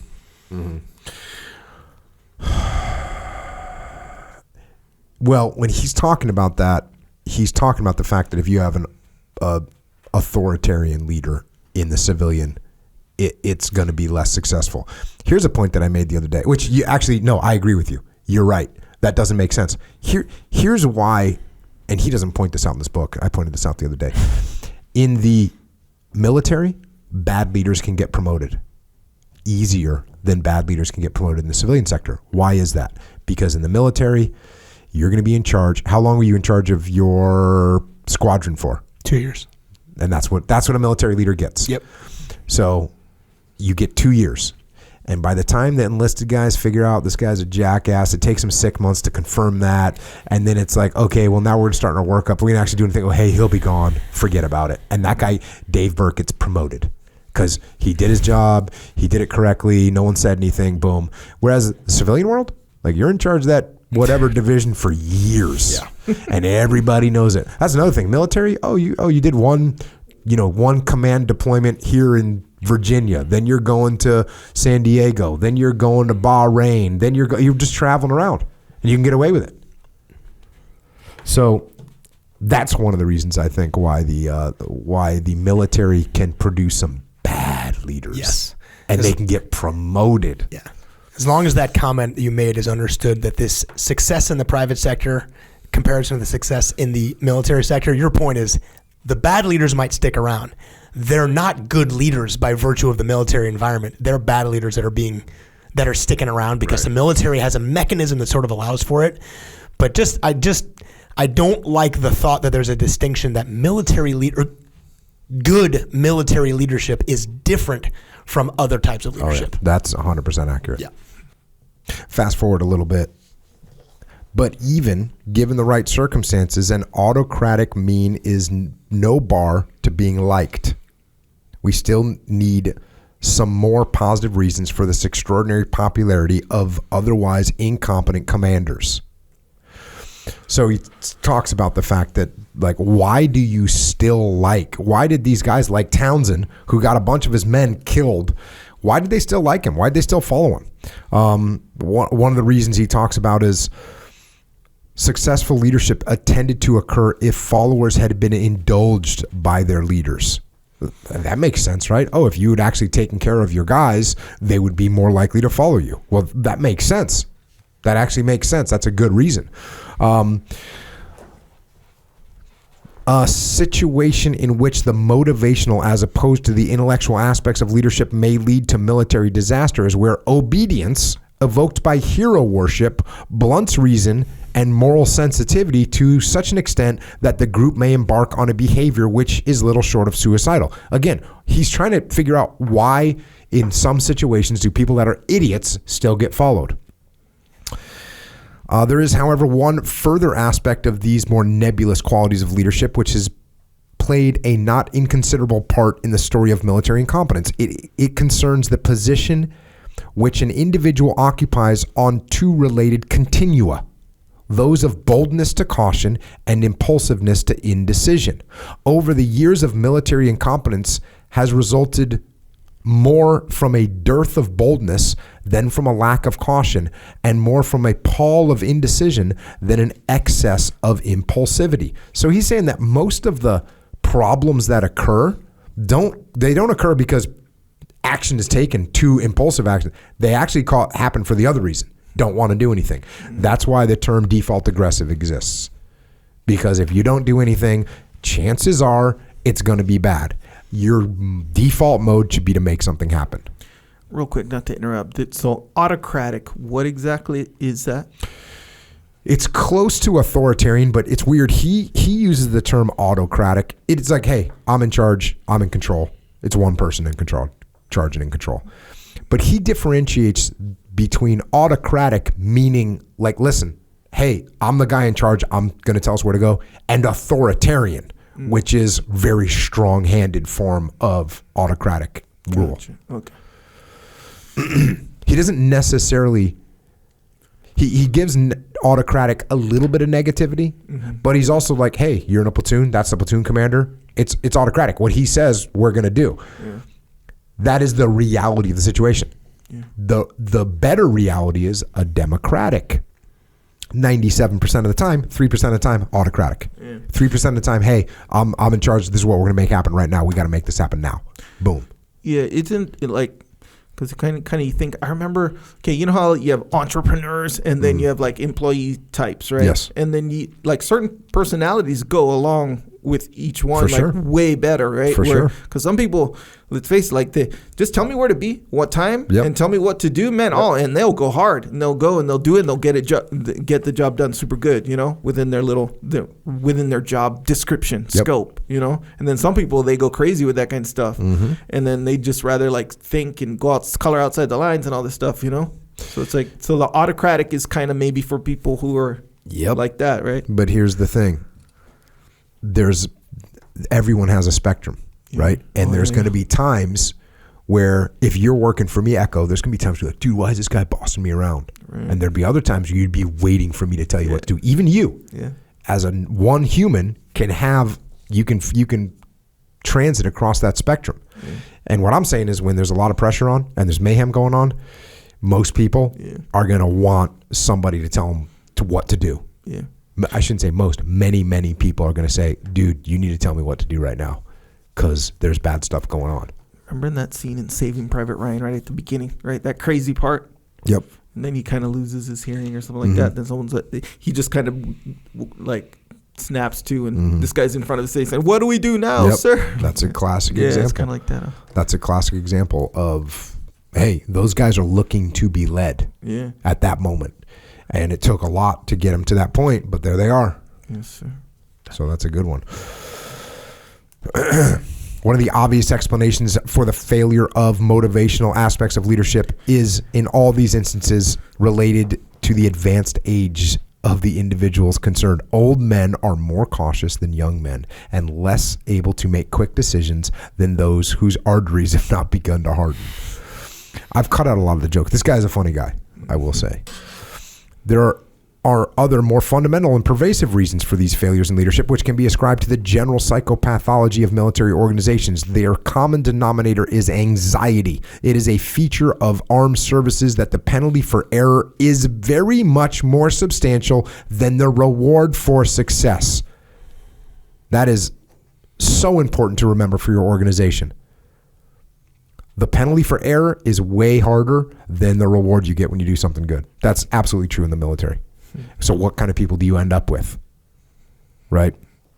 Whereas the naval officer who, through an error of judgment on the part of his subordinates, puts his ship aground will almost certainly be court-martialed and stands a fair chance of being heavily punished. The reward for taking a bold action which pays off may be no more than a mention in a dispatch or some decoration with little or no effect upon promotional aspects. The net result of this bias towards negative reinforcement will be that fear of failure rather than hope of success tends to be the dominant motive force in decision making, and the higher rank the stronger this motive, there is farther to fall. This is a good thing to remember with your kids, right? Yeah. With your kids. You don't want your kids operating out of fear of making a mistake. You want your kids operating on the hope of being successful. Yeah. Finally, mention must be made of a thesis put forward by Simon Raven, which may bode ill for the future. It concerns the role of false premises in the training of officers, false premises that have their origin in a simple and obvious fact that an expectation of superiority in a leader by those who led will increase the tendency to follow him. This was kind of strange. For years, it was the case that since they were drawn from a socioeconomic class that was vastly inferior to that of the officers, the rank and file took for granted that their officers knew more than they did and were in a very real sense born to lead, i.e. were born into that class which traditionally the corps of officers was drawn. That's the way it used to be. Mm-hmm. You kind of were a peasant, and you had this lord that was your officer, and you're like, hey, dude, this dude's supposed to be in charge, so I'm kind of going to listen to him. Mm-hmm. Since the last war, this has changed. Officers are no longer recruited exclusively from the upper classes. Comparatively, few are landed from gentry or aristocratic families, and many have not even attended a public school, which a public school in England is a private school. By the same token, the rank and file are better educated and more sophisticated than their forebears. So the troops are more educated. At first blush, this would seem all to the good, giving promise of a democratization in the profession of arms, a trend which would one day place it on par with most other vocations in civilized society. Unfortunately, according to Simon Raven's thesis, something quite other is happening. Confronted with the necessity of recruiting its officers from a section of society that would have been unthinkable in years gone by, the military has made what it regards as the best of a bad job by insisting that, since officers must still be gentlemen, where no natural gulf exists between those who lead and those who follow, this must be artificially inculcated by training. So this is a little bit hard to follow, but I'm going to just give a little detail here. So you used to have these people that were lords or whatever. Sure. And so the troops were freaking peasants, and they're like, cool, this guy's a lord. I should probably be listening to him. He's a gentleman. He purports himself as a leader. Right. Cool. I'm going to tend to follow him. Yeah. Then all of a sudden they started recruiting officers from wherever. And now they had to say, wait a second, they still need to be gentlemen. So we're going to inculcate this difference into them. We're going to make them into a higher class. Mm. What does inculcate? Like, sort of put that seed into them. We're gonna turn them into that. We're gonna plant this in them. As far as just an idea, or like really okay, we're gonna inculcate these people. We're gonna train them to be that, or are we just gonna plant that seed in everyone's head so it seems like that? Well, yeah. So what he says is artificially inculcate it. So he's like, we're gonna fake this. We're gonna try and make these people seem as if they're of a higher class. Mm. Which is like that right there. We should already be thinking, right? Yes, the following excerpts from Raven's article should make the matter plain. We start with a glimpse of life at the Royal Military Academy and later at the School of Infantry at Warminster in the 1950s. According to Raven, the products of this training regimen may be as bizarre as those depicted in the 4 character studies which conclude this section. Here we go. Saluting at Sandhurst is tremendous. If you walk round Sandhurst looking remotely as if you might be an officer, you will receive an incessant barrage of compliments. The muddy boy in PT shorts will stop running, square his shoulders, and snap his eyes in your direction like knives. The elegant young gentleman in the brown trilby will lift it from his head with a controlled jerk to replace it an exact number of seconds later at precisely the same angle. Boys in uniform with sticks, swords, rifles, or submachine guns will perform a volume of intricate movements alone or as a body, especially for your benefit. So they're trying to make people think they're, elevated. To the detached observer, these quaint antics may seem ludicrous, boring, or even faintly embarrassing.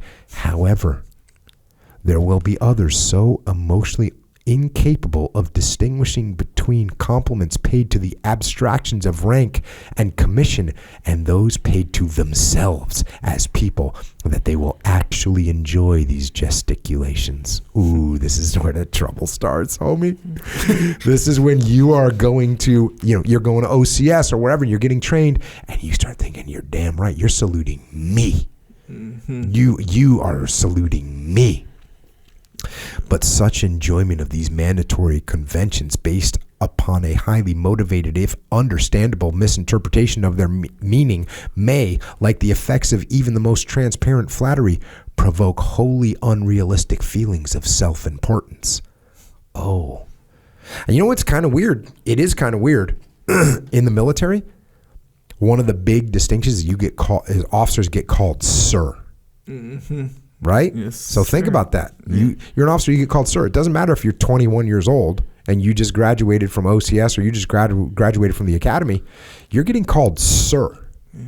So there's some people that go, man, you know what? It's weirdly awkward to be called sir when I'm actually 22 years old and this guy's 38 years old. That's kind of weird, but I get it. It's the military convention. That's a great attitude to have. Yeah.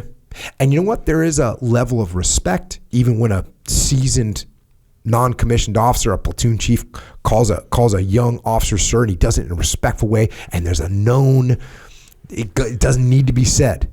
It's like, hey, I'm giving you your props. Right. It's good. Yeah, that's the way the rank structure works, and it is like this just beautiful relationship. Yeah, it feels but like. then there's some people that go, yeah, you're damn right, you call me sir. Yeah, it's like the. Like the seasoned guy calling the new guy sir or whatever. If he's a officer, that's almost like it's respect for the whole institution. Right. Yes, 100%. Yeah, it's respect for the whole thing. And a good young officer goes, man, that's a little bit uncomfortable. But that's the kind of the deal here. I get it. And so there's also enlisted guys that go through that phase of like, who the hell? I'm not calling this guy sir. Yeah. That's freaking ridiculous. Yeah. I'll call you lieutenant. I'm not calling you sir. Sir's for my grandfather. So again, they go through that phase. Yeah.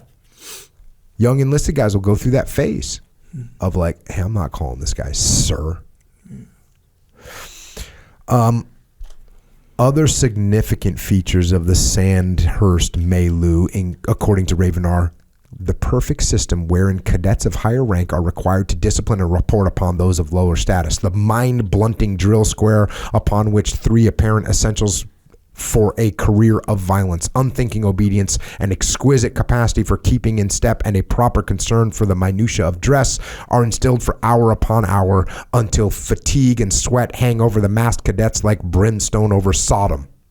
And finally, the total loss of privacy and lack of leisure for the following of idiosyncratic interest and pastimes. Taken together, the features of the Royal Military Academy are designed to, quote, build character and imbue future officers with values proper to their calling. Any gaps which Sandhurst might leave in a total program for the inculcation of an officer-like quality are admirably filled up, says Raven, by the quasi-moral imperatives of Warminster. These cluster around the concepts of guts, enthusiasm, humor, sociability, and responsibility, traits which every officer should show. So they got done with Sandhurst, which is like their military college. Now they're at their advanced school. This place, Warminster, and whatever they didn't get it, whatever gaps there are, they're going to go even harder at Warminster. While much of the training was inevitably designed to promote physical fitness, there was nevertheless a strong held belief that an officer, whether fit or not, should always have so much in the way of pride or guts that he would never admit to physical inadequacy until he dropped dead or unconscious. This belief, a very significant one, was mystical both in nature and intensity. Now, we're kind of chuckling about that. That's kind of a badass thing, though, right? Yeah. It's kind of a badass thing. Hey, you are not going to give up. You're not going to stand down. It doesn't matter if you're ready or not. You put on that rucksack, you're going to finish this damn march. That's what's happening. Mm-hmm. This was interesting. Another Warminster virtue was a peculiar brand of humor. This was not the ability to see oneself and see one's activities in a detached and ironical spirit. That would have been fatal. Humor meant being cheerful in the face of unpleasant circumstances, rallying the men's spirits by laughing with them over some slapstick incident, submitting like a good sport to an unjust punishment given to oneself by the adjutant, and laughing about it afterwards in the mess. This conception of humor, an obvious branch of guts, was in fact discreetly designed to counteract or totally extinguish any tendencies towards an objective or intellectual humor that might contain tinges of satire or cynicism, for such a thing would have been detrimental to another highly prized virtue, that of enthusiasm. So this little brand of humor comes out where there's nothing directed with negativity up the chain of command. It's all just funny. And I think that's actually, again, maybe I'm just the brainwashed dude here, but I think that the guts part is cool. I think that the dark humor, twisted humor thing is kind of cool too, because there's nothing better than getting in shitty situations and being able to laugh about it. I think that's cool. I guess maybe if you take both these things to this far extreme, where we're not protesting anything because we're just going to laugh at it, or we're not going to ever stop because we're just going to keep going, even if it's going to be harmful to us or our troops, then it turns bad, I guess. And he's got this word enthusiasm. Enthusiasm, I can hardly trust myself to speak. It seemed to mean a sort of blind, uncritical application to any task, however silly or futile, that the neurosis or panic of superior might have suddenly thrust upon us. Since one of the points of enthusiasm was that you started doing whatever it was straight away and without wasting time on question, enthusiasm could involve a frantic expense of time and energy on some trifling project, wastefully because uncritically undertaken, abandoned halfway as irrationally as it was commenced. This, of course, was just what great soldiers of the past wished to avoid when they deplored the indiscriminate use of zeal. Why zeal, condemned alike by Clausewitz and Wellington, should now once again be thought desirable. It is interesting to speculate. So this idea of enthusiasm, also known as zeal, is like, hey, I'm just on board for whatever you tell me to do. And I guess that's another thing. Is it a beautiful thing? In many cases, yes, it is. But if you're getting told to charge the machine gun nest and you go, roger that, with enthusiasm and zeal, and you get all your guys killed, that's not what we want. That shouldn't be what we want. Maybe in World War I, that's what we, quote, wanted. But we shouldn't want that. You should want pushback. Loyalty meant, there's another term, loyalty. Loyalty meant that you were required in the name of the Queen and honor of the regiment to conceal any impatience or amusement you might feel when the demands of your enthusiasm became operatic, farcical, or just plain impossible of fulfillment. Loyalty, in fact, was the conception often blatantly used to blackmail you into silence when you were faced with incompetence, injustice, or sheer folly of a superior officer. That was kind of funny. This is just loyalty. Dude, where's your loyalty? Bro, he wants me to do this and doesn't make any sense. Bro, you need to be more loyal. Right? Sociability was also highly esteemed at Warminster. This, like loyalty, could mean many good things such as hospitality and the desire to please in social intercourse, but it also implied an unquestioning deference to the convenience and opinions of one's military superiors. So you're just going to get on board with what everyone else is saying. And you can see what we're doing. We're creating robots. We're not creating thinking people, and this is bad. Courage under fire, a sort of distilled essence of guts, could not exactly be taught, so it had to be taken for granted in all of us who were tacitly and grimly assumed to possess it. Hence, we can pass to a very much boosted commodity, initiative. So now we finally go, oh, okay, cool. We want to see initiative. Unfortunately, in the peacetime conditions, even for the most part in wartime ones, communications are now so good that and the opportunities for genuinely individual action so rare that initiative tends to become a highly contrived thing, artificially fostered to impress superiors. The sort of person who was praised at Warminster for initiative generally turned out to be a meddlesome bully of the type who reports to his best friend or to his housemaster for immoral behavior, thereby himself becoming head prefect in his friend's place. There you go. So this section, he gives a bunch of examples of various types of these officers and how they turned out. It seems, fast forward a little bit, it seems that all remained of his training in the mind of each recipient was the faulty syllogism, officers should be gentlemen, I am an officer, therefore I am a gentleman. After this, he seemed to behave neither as an officer nor as a gentleman in generally any accepted sense of these terms. And Raven says this, once an officer is established in his own view as a member of a superior and order-giving class, he never loses this sense. This is where things turn into a nightmare, right? So an officer is established in his own view as a member of a superior and order-giving class. He never loses this sense. But he can, and often does, lose all awareness of the moral basis of this superiority and all the qualities which constitute this basis. So he forgets why he's in this position. He forgets that he was just like placed here. He starts to believe his own bullshit. and the bullshit that's been fed to him, that people run around calling him sir and saluting him. He just becomes superior, as it were, in vacuo, which means in a vacuum. He's in a vacuum. He's just superior. He becomes a gentleman. When this happens, one gets that product so typical of the British, the amateur English officer, highly trained professionally and morally. He has forgotten his professional techniques and sloughed off on his sense of moral obligation, but he retained an unassailable sense of his own superiority and absolute right to give orders. And my note next to that was nightmare. That's a nightmare. To forget how you ended up in this position, to forget that you don't know everything, to just get told that you're an officer and you're superior, and you start to believe that. This is a nightmare for leadership.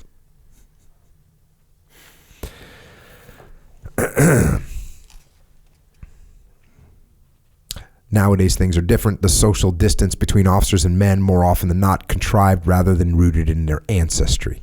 For officers of humble origins, this might well be expected to produce sizable problems of adjustment. The first jolt to their social reinforcement standard will be of one of descriptive discrepancy. What's interesting about this is there's no guarantee. Like, I knew officers that came silver spoon all day long, and they were just down to earth, good people.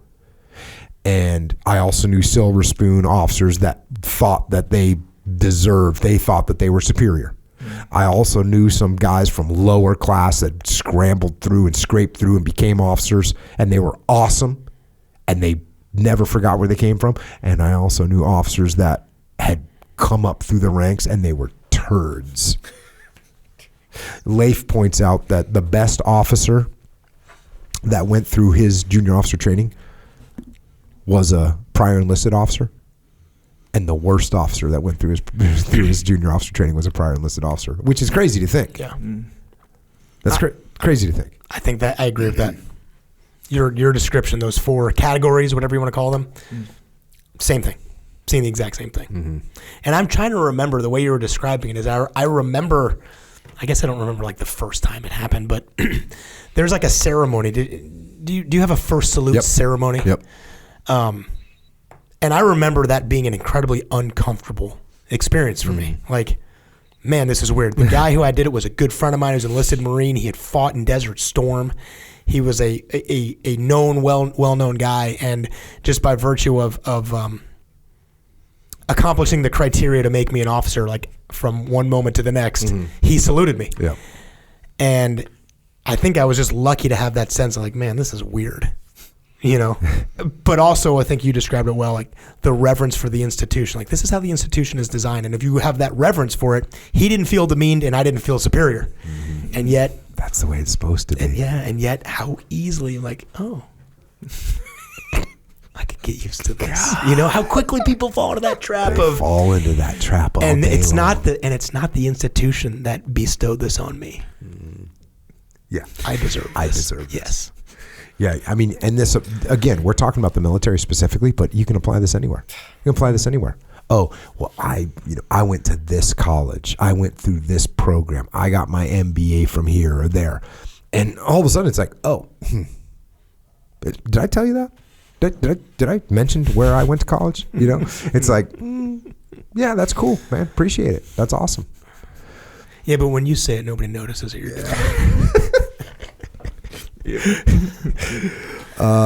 There's a note about this Ravens assessment. So somebody kind of read that big assessment of Sandhurst, and this guy says, I read Simon Raven's paper with great interest. When you ask for my comments, you must bear in mind that in 1898, when I was gazetted, I joined a totally different type of army from that of today. It was an aristocratic army, feudal in the sense that it was grounded on leadership and fellowship, in which, with few exceptions, the leaders were the sons of gentlemen, and more frequently than not, the eldest sons, the most privileged sons. When I went to Sandhurst, we were not taught to behave like gentlemen because it never occurred to anyone that we should behave otherwise. We were taught a lot of obsolete tactics, and every army of that day did a tremendous lot of useless drill, but never heard a word about responsibility, loyalty, guts, etc. Because, so I suppose, these were held to be the natural prerequisites of gentlemen. So this is back in the day when it's like, hey man, you better act like this. You're upholding the family name. The men, the followers of that period, were a rough lot, simple, tough, illiterate, largely recruited from down and outs, men who had men who had gotten in a lot of trouble, vagabonds, and a sprinkling of the sons and grandsons of NCOs and private soldiers, military families who generally became NCOs. There were therefore two distinct classes, really castes by birth. On the whole, the men looked up to their officers, whether they were efficient or insufficient or inefficient, and the officers did not look down on their men. Why should they? So he was saying, like, this was just kind of the way it was back then. The idea of an officer imposing his will on his men never entered his head, because one class was so superior and the other so inferior that it was unnecessary to do this.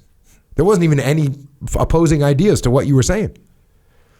The superior could not lose caste should he play or mix with his men. I remember, this is a good story. I remember on my first tour as an orderly officer on the QMS, was late for the QMS, meaning the quartermaster. So one of the sailors was late for meat issue.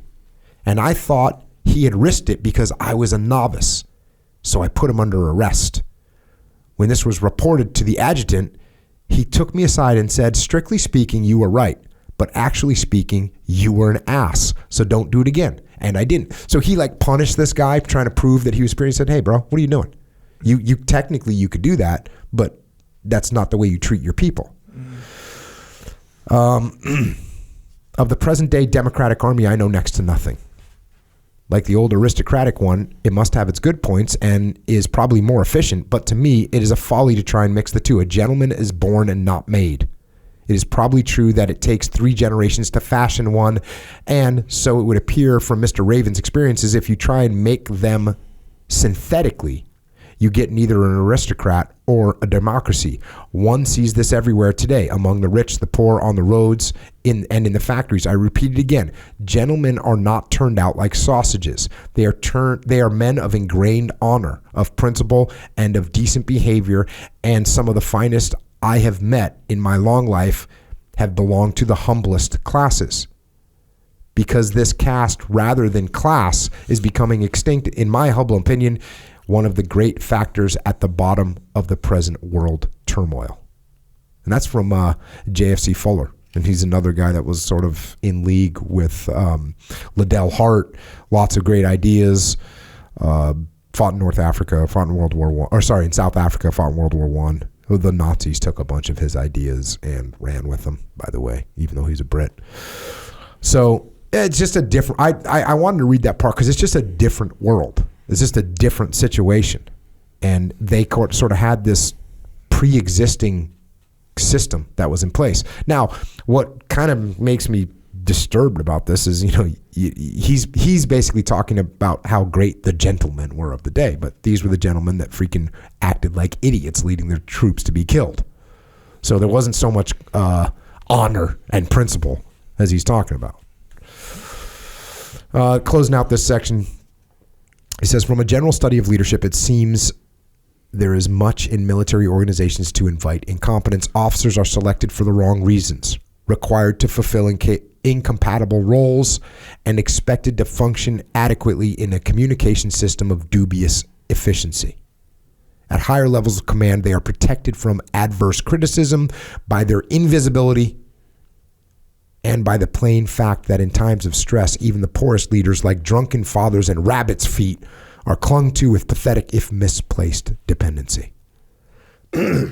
Yeah, the invisibility part, he mentioned that and was talking about the fact that a lot of these senior leaders, no one would see them. You wouldn't see them on the front lines. So they weren't getting any criticism because they weren't around to be criticized. Military achievement. Besides providing legitimate outlets for aggression, the gratification of obsessive tendencies, and reassurances about virility Armies and navies also cater for another basic human motive, the need to achieve. They do this in several ways. They embody related hierarchies of rank, money, and class. So there's another thing that you can get by joining the military. If you're a person that's driven to succeed, you can go in the military and you can get like a formatted way to move up the chain of command. Second, they accentuate the challenge of promotional ladder by making certain upward movements very difficult indeed. Third, the ethos of the armed forces is such as to make advancement laudable and highly rewarding. Generals have every advantage, bar that of age, over those lower down on the ladder. They are richer, safer, and more comfortable. Their chances of collecting honors, orders, and knighthoods are imminently greater than those of more junior ranks. Finally, even the most modest thirst for achievement is encouraged by training and convention. The taboo on juniors speaking to seniors in officer training establishments, saluting and being saluted, orders of march, rules as who says sir to whom, all serve to emphasize the horizontal stratifications of military organizations, besides adding luster to each new level gained. So that's what the military sets up. This really nice place where you can you see what the game is, and if you know how to play the game, you're gonna get satisfaction. Unfortunately, there are aspects of military career which are unlikely to attract people with high achievement motivation.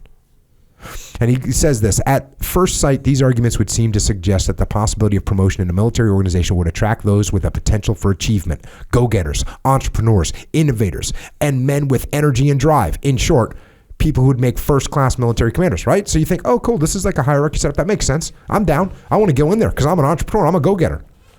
Sometimes it does. In the case of Wellington, Montgomery, Rommel, and Zhukov, men with inordinately strong needs for achievement. All those guys wanted to do well. Unfortunately, however, there are aspects of a military career which are unlikely to attract people with high achievement motivation. The fact that traditionally promotion depends upon seniority, class, wealth, conformity, and obedience may well leave them rather cold. Neither means nor the ends are sufficiently attractive. So when you get a guy like Wellington, like Rommel, they look and say, okay, how do I need to get promoted? Oh, I've got to conform. I've got to be a yes man. So all their entrepreneurial spirit is thrown out the window. They're being forced to comply in order to get promoted. So it doesn't really seem as attractive as they thought it originally was going to be. Moreover, military has never smiled upon entrepreneurs and innovators. The cut and thrust of private enterprise, cleverness, and even working too hard have not been deemed good form. There is, however, another class of person for whom the military might well be an attractive proposition. These are people whose achievement motivation is pathological in origin. The crucial difference between the two sorts of achievement, the healthy and the pathological, may be summarized by saying that whereas the first is buoyed up by hopes of success, the second is driven by fear of failure. So you got one person that wants to do a good job, and one person that's just scared to fail.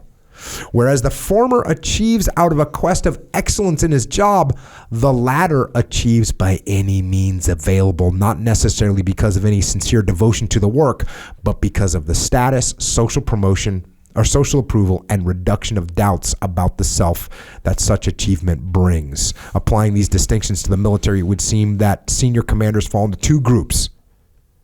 And I think this is actually pretty accurate. Those primarily concerned with improving their professional ability, and those primarily concerned with self-betterment. Fast forward a little bit. Research suggests that these two sorts of achievement motivation go along with certain other personality traits. Thus, need achievement, motivation towards professional excellence, is accompanied by greater occupational and intellectual competence. So this is a person that's wanting to get promoted for the right reasons. Greater occupational and intellectual competence. That's what he wants. A better memory for uncompleted tasks, and therefore a predisposition to finish something once it's begun. A preference when choosing working partners for successful strangers rather than unsuccessful friends. That's one interesting. You crappy leaders always surround themselves with their crappy, unsuccessful friends. A greater readiness to volunteer for psychological experiments, greater activity in the institution or community of which they are a member. So this is, I think it's just important to remember that there's some people that are out there for themselves. And there's some people that are out there to try and do a good job. He says, compare Lawrence, and this is Lawrence of Arabia. Compare Lawrence roughing it with his tiny Arab force on the 800-mile trek across the desert to west to wrest Aqaba from the Turks, with Townsend comfortably ensconced in his villa on the Sea of Marmara while his captured troops died in their thousands from exposure, malnutrition, and brutality. The contrast in both cases is between the self-imposed asceticism of high achievement motivation and the self-indulgence of one concerned with professional excellence, less concerned with professional excellence than with personal advantage. Pretty good stark difference between those two. How is it that some of the criteria for promotion to military organizations are evidently such as to favor people with a pathological degree of achievement motivation? This is scary. The person that might have a tendency to get promoted is the one that's looking out for themselves in some cases in the military. Again, it's important to say this isn't like the entire military, but I certainly saw people in the military that were 100% looking out for themselves and they got promoted. Yeah. That does happen. Yep. There's no doubt about it. It happens less than you would think. A lot of times that transparency that these idiots would have looking out for themselves and trying to make those maneuvers, everyone would see it and they'd be like, no, you're not getting promoted. But it did happen. There are grounds for thinking that incompetent commanders tend to be those whom the need to avoid failure exceeds the urge to succeed. According to J.W. Atkinson and N.T. Feather, such people tend to eschew activities which they may show up in a poor light and, unless forced to do so, refrain from taking on any skilled task where there are any doubts about the outcome. So people that are just concerned about themselves, they'll only go into jobs where they know they're going to win. That's what they're trying to do. They're only doing jobs of things that they know they're going to do, know that they're going to win at. Herein lies a special dilemma. Though they need to achieve, it is the very nature of trying which exposes them to that which they fear most, failure. They are like people who try to climb mountains out of an underlying fear of heights. It would not be surprising to find that such people are attracted to and prosper in the armed services. For if one plays it carefully in the military, in contrast to the world of commerce, offers achievement without tears. Stick to the rule book. Do nothing without explicit approval from the next higher up. Always conform. Never offend your superiors, and you will float serenely, if a trifle slowly upward, a blimp in both senses of the word. That's the reality. You can do that. You can join the military and you can just kind of keep your nose clean, stay low profile, don't take any additional risks, conform, and you will get promoted over time. In many cases. Marine Corps is tighter though, I think. I'd like to think that. I mean, what you're describing, he's right. Yeah. And I've seen it. And not right in a blanket statement. No. But it certainly happens. Yes. Correct. And you're right in saying, like, that's part of the system is you might show up with this altruism of how it works, and the wrong people get promoted sometimes. Mm-hmm. Now, it's not a lot of those people. It's actually a small number, like you said, but it happens enough that you will see it. You're not going to go a career and go, oh, I never saw that. Every single time it was the right person and the right reasons. No, throughout my career, there was examples that I can reflect back on. It's a small number, but the system doesn't work perfectly. And I think the thing I was thinking about, and this is military, I think in general, there are enough jobs in the military that have been done enough times that the template is there that you can go, I can take those set of orders and like, man, it's really low risk. Yep. You know, Cookie cutter job that's been done. I need to take the template. Jocko's gonna hand it off to me. Here's the script. Follow the script. Low profile, low risk. You're gonna look good in the end, and you're gonna get promoted. There are those jobs out there.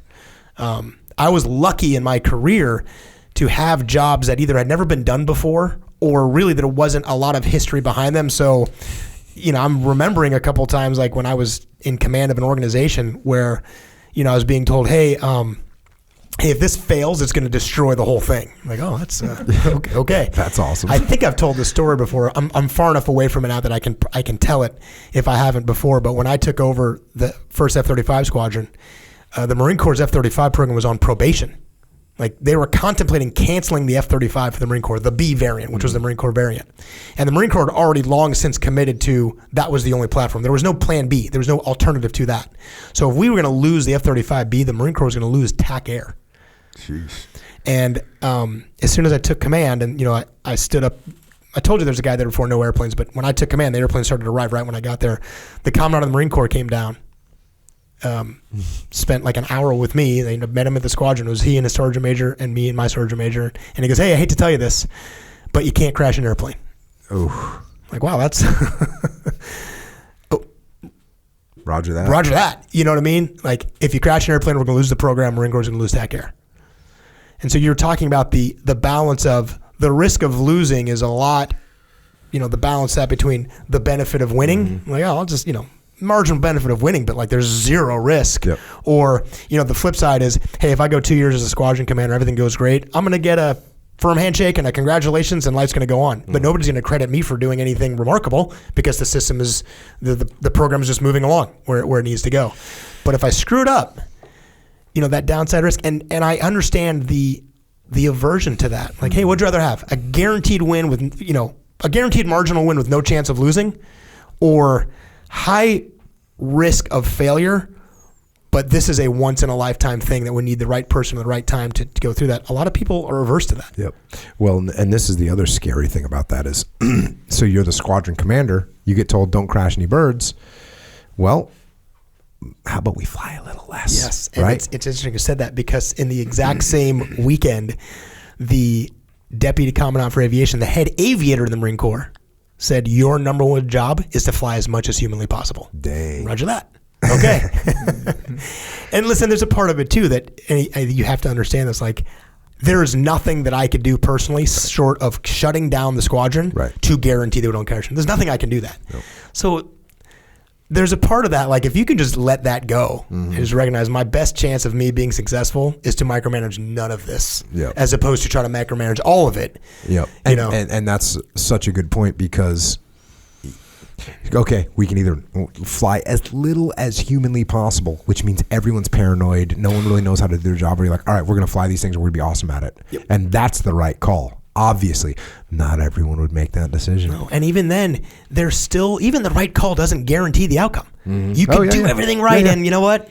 Yeah, you have a mishap on those aircraft. Yes. Yeah, things break. Yeah. Things break in mid-flight. Yep. That happens. They do, especially brand new airplanes that are still being designed while you're flying them. Those things happen. How many F-35s have crashed? Not a lot. So I believe, I have to go back and look. I think the first one crashed in my squadron like 6 months after I left. Yeah. Got out of it. There's been a very small, it's been a very safe airplane. What does an F-35 cost? At the time it was $130 million. Now it's probably 90. Oh, so they cut the price down a little bit. Well, those first ones are like, they were literally the very first ones off the assembly line. So that, as you know, like that mass production benefit hadn't kicked in yet. So each one was kind of like a unique article. Now, like they're jamming them out, they're making a bunch of them, and it's more cost effective. I know these are crazy numbers, but at the time they were expensive. 133 a copy. I had 14. When you fly an F-35 and you're doing a vertical, how often did you do a vertical takeoff? Like a short takeoff, like the Stovall, like the like a Harrier. Yeah, not that often. Sometimes. How much gas do you go through taking one of those things off vertically? The vertical flying burns a ridiculous amount of gas. Do you just basically have to refuel as soon as you get up? It's not that bad, but it's a lot of gas. Yeah. The landings are more of a critical because you're on the clock. Like you come in, you got to be relatively light. You can't land like a fully loaded airplane vertically because it's too heavy. Oh, okay. So you got to be like at a certain limited amount of gas so the plane is light enough to hover. But then again, like you can't just sit there all day long because you don't have that much gas. It's nothing like the Harrier was. Those guys, it was sketchy, like really, really sketchy. But you're burning a lot of gas. It was sketchy in a Harrier. What made it more sketchy? Less powerful airplane, harder to fly, less margin for error, you needed less gas to be able to land and didn't have as much time, I flew the Harrier simulator out at Yuma Yeah. Dude, I crashed that thing literally 17 times in a row. My total flight time was 9 seconds or something. I just, wow. If you got into an F-35 right now in the simulator, I could over the shoulder walk you through it and you land it almost perfectly in the first try. Well, that's like drones. Man, those first drones came out that were like little model airplanes. Guys were just crashing them everywhere. And now a 3-year-old can fly a drone. And that's no exaggeration. So true. Yeah. Technology. This thing says, on the same note, the net result would be a bimodal distribution of officers at every grade. So these two different types of officers, you end up with them at every grade. Those who take risks and get away with it, the Montgomerys and Lawrences of this world, and those who have plodded up the hard but safe way, the good old boys who never speak out of turn, who make up in tact and conformity what they lack in enterprise and initiative. Interesting. Contemplation of inept commander suggests that they were of the latter genre. In the first place, they were renowned almost without exception for being hypersensitive to criticism. So those people that are the conformists, hypersensitive. As to the question of physical bravery, it in no way detracts from the feats of courage to note that the fear of being afraid, the fear of social disapproval for cowardice, and most important, the personal shame attendant upon flinching in the face of danger could drive a man to perform acts of valor far beyond the normal call of duty. This is not to deny that bravery occurs for other reasons, out of pure altruism or patriotism, but merely that some individuals are so lacking in self-esteem that they will gladly exchange the fear of failure for their own physical destruction. That's kind of a weird thing to say. In a very real sense, military organizations recognize and trade upon this fact of human nature. Death rather than dishonor is no empty platitude, but formulates an essential and ancient feature of military career. I'll tell you I think that's a weird thing to say, but I think if he would expand a little bit more, which he doesn't, what's scary about that is when people are being brave with other people's lives. Yeah. That's what's jacked up. Look, if you're brave and you go and do something heroic, good on you. I don't care what your motivation was. I think Sam Harris always talks about the fact that you can't fake bravery, right? You run out in the street, there's no faking it. You did it, right. And that's that. It doesn't matter if you thought did it because you were going to be ashamed, or you did it because you were just hyper motivated or whatever. It doesn't matter. You can't fake it. You were brave. No question about it. But when you start being brave with other people's lives, that's a freaking disaster. And that's what these horrible leaders end up doing. It cannot be emphasized too strongly that this suggested relationship between valor and the need to prove oneself in no way debases bravery. On the contrary, it takes the view that the best measure of courage is the fear that is overcome. Then these were the bravest of them all, for it was only by conquering rational fear that they could nullify fear of being afraid. So there you go. The tragedy of this issue is that if military organizations select their senior commanders for their physical as opposed to moral bravery, they not only might ignore other equally important attributes, but are bound to select a proportion of individuals whose underlying psychopathology is quite unfitted to positions of high command. In this way, they invite incompetence. So just because someone's brave doesn't mean you want to put them in a leadership position. It doesn't say you don't want them there. And there is certainly a huge benefit to someone that's been in combat and knows what's happening, understands the emotions and the human nature that takes place on the front lines, for sure. That's highly beneficial. Shouldn't be the only reason you select somebody, though. The last trait of those who harbor a fear of failure concerns the selection of subordinates. There are really two components to this process. The first concerns the way an individual sees himself in comparison with his competitors, and the second, the way he thinks others will see him in comparison with his contemporaries. In either case, he may well try to elevate his own self-estimation by choosing a low standard with which to make comparison. Hence the phenomenon of people who tend to shun the company of individuals more gifted and even choose workmates as select as subordinates people whom they consider inferior to themselves. What a freaking disaster that is. So that's the person that wants to look good, so hires a bunch of idiots. He talks a little bit about Haig. He talks about Haig being painfully aware of his limitations. Haig was the World War I commander of British troops. And then tried to enter the one profession open to the dunce of the family, the army, only to find that even there he failed to shine. He got put in his position. The reason he got promoted is because he got sort of a hookup from a family member. His elder sister Henrietta knew the Duke of Cambridge, hooked him up with his entry into staff college. Then he was the aide de camp to the king. Dude, this guy's just making moves. Became respected for his conventional opinions. That's crazy, right? You become respected because you agree with everybody. That's a great point, King. That's 100% right, King. He said things like, cavalry will have a larger sphere of action in future wars. Artillery only seems to be really effective against raw troops. These are just idiotic statements. Wonder what he thought of the tank. He was also prone to a steady denigration of his competitors and the removal of his superior commanders. This guy was just a shit talker. Haig's talent for finding fault with everybody but himself was particularly keen whenever results had resulted in military setback, and he gives all these just crazy examples. He blamed someone. He's unfit to command a division at this critical period of the operations in France and should only be employed at home. By the way, there's people that are working for him, by the way. Ralston is unsatisfactory loyalty to his subordinates, but he has many other valuable qualities. He's trying to get rid of somebody. He's like, oh, he has valuable qualities, but he's overly loyalty to his troops. It seems impossible to discuss the military problems with an unreasoning brain of his kind.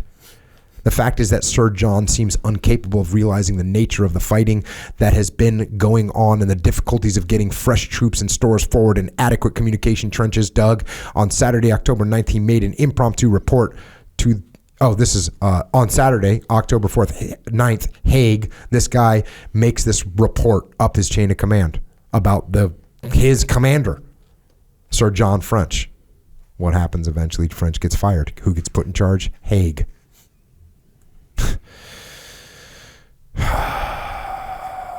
Haig got his wish, reaching the pinnacle of the greatest army that the empire had ever put in the field in the past or was ever to amass in the future, a body whose heroism and devotion was such that they could twice in 2 successive years be ravaged in hopeless offensive, who were in a single day to lose more men than any other army in the history of the world, whom after 27 months of slaughter and exhaustion he was to leave so perilously exposed that they were nearly annihilated.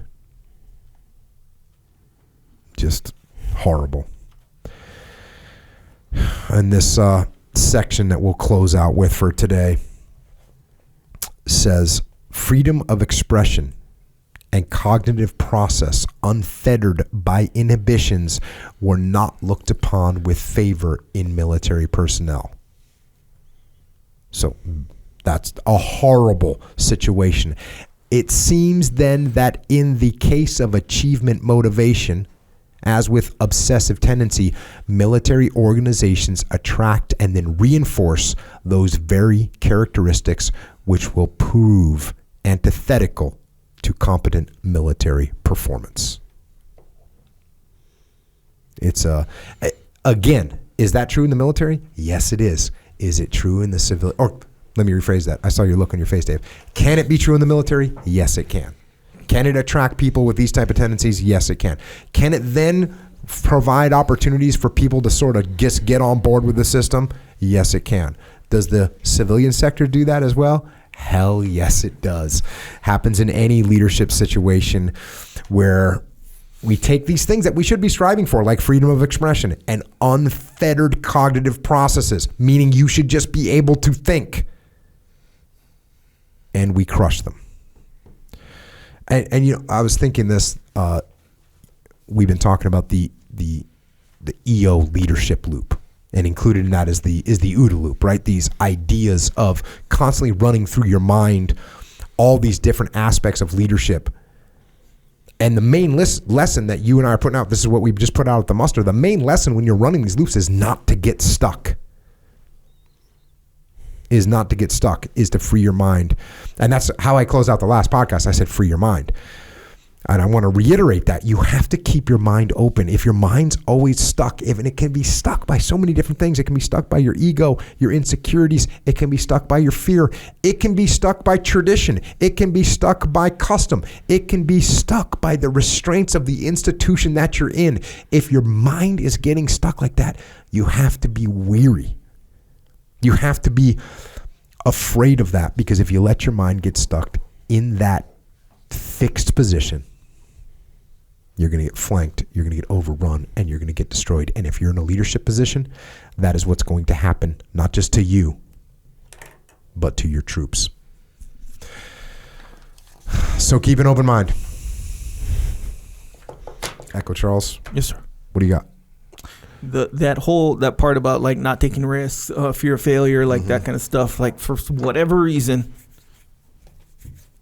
it was making me think of like the jiu-jitsu journey, ascending with like getting belts and all this stuff. So in the beginning, sure, a little of mine specific, but you can kind of see it where, if you're focused on the belt, you tend to be more like fear of failure kind of approach to training and but if you're just like, hey, I'm in here to get better and learn and be humble, take risks, see what happens, all this stuff, compete and and the higher you get, the better you'll become. Yeah. But if you start, let's say you get like, I don't know, purple belt, I feel like is one of the benchmark belts, right? Where you kind of become, that's like jiu-jitsu puberty right there, So a lot of people, and it can vary from belt to belt for sure, but sometimes they'll be like, oh, well, I don't want to look bad as a purple belt, so I'm going to take less risks. I'm going to only train with guys who I know that I won't, do poorly against or whatever, and you can kind of fall into that trap. But then you get people who they don't think about that kind of stuff. It's like the belt, that's just a byproduct of my journey, and I don't even think about that. Those are the guys that just keep getting better and better. Yeah. I thought you were actually going to bring up just like the entrepreneurial spirit. And, we work with a lot of companies at Echelon Front, and the leaders that have taken risk and have broken outside the norm, those are the leaders that they end up doing exceptionally well, right? If they manage it well. Like, look, you can take big risks and you can fail, right? That happens. That's why they're called risks. But if you want to, look, can you play it safe? Yes, you can. And you can do that in the corporate world. Hey, you can follow the rules, and you can move up the chain, and that's fine. That's fine. If you want to excel, you're going to have to take some chances. You're going to have to take some risks. That's what you're going to have to do.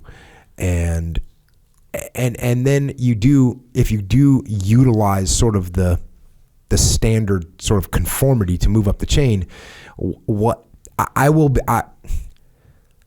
okay, I get it. But you know what?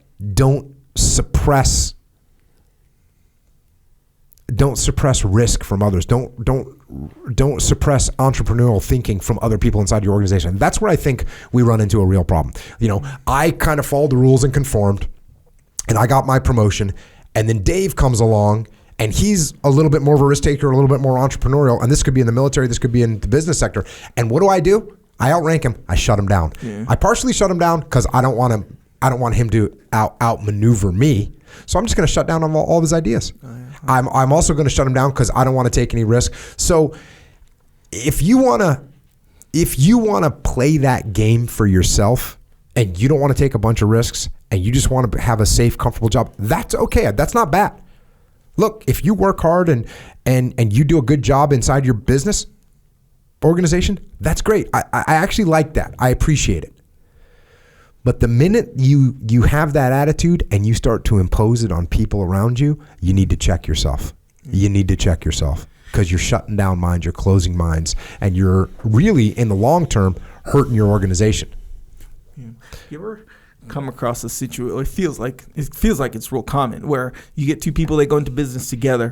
One guy's risk averse, one guy's like freaking try anything, and they sort of start to balance each other out. For sure. And not to mention, there's some jobs that are kind of more conducive for certain attitude types, right? The risky guys like out doing the sales pitch, and the other guys back and balancing the books. Exactly. Yeah. So it is good to have business partners like that, for sure. Yeah, kind of reel you in when you need it, as long as they're not overbearing, I guess, right? There you go. There you go. All right. Well, we're trying to keep our minds open. Yeah. We're trying to improve ourselves mentally, physically, the whole 9 yards. Yeah. Echo, you got any suggestions? Yeah, we do. I do. We do. We all do, actually, and we know. You want to go? No, I just want to make sure we're recording. Oh, Jack. Yeah, that was good. Thanks, Dave, by the way. So what do you got, Echo Charles? What do you got for us? Well, we're all working out, doing jiu-jitsu, I guess, hopefully. We should be. I'm just saying, it's one of those things. It does keep you on the path. We're reading, mental, physical, everything, right? We want to lead by example. I'll tell you that. We want to make good decisions. I'll tell you that. So, all right, we're on this path. Good decisions, physical capability, mental capability, we'll say. In a nutshell, it's what it is. Yes. And improvement. Yes. We want to take risks, but not too many risks. Check. We want to take risks, but not too big of risks. Okay. Concur. Yeah. So one thing you don't want to risk is your health. I'll tell you that right now. It's a bad thing to risk. When did you write that little setup right there? I just came up with it just Look now. at you, dude. Speaking of mental acuity, look at you. Look at that guy. Anyway. You said all that stuff just to say we don't take too many risks with our health. There you go. It's Look true. at that, tying it in. That's true. If you don't have bringing your it all health together. Man, I'm just saying it's freaking impressive. It's not the thing to take risks with. Hell yeah. Anyway. Hell yeah. Thanks for the support, Jocko. Okay, so we got energy drinks. That was mine.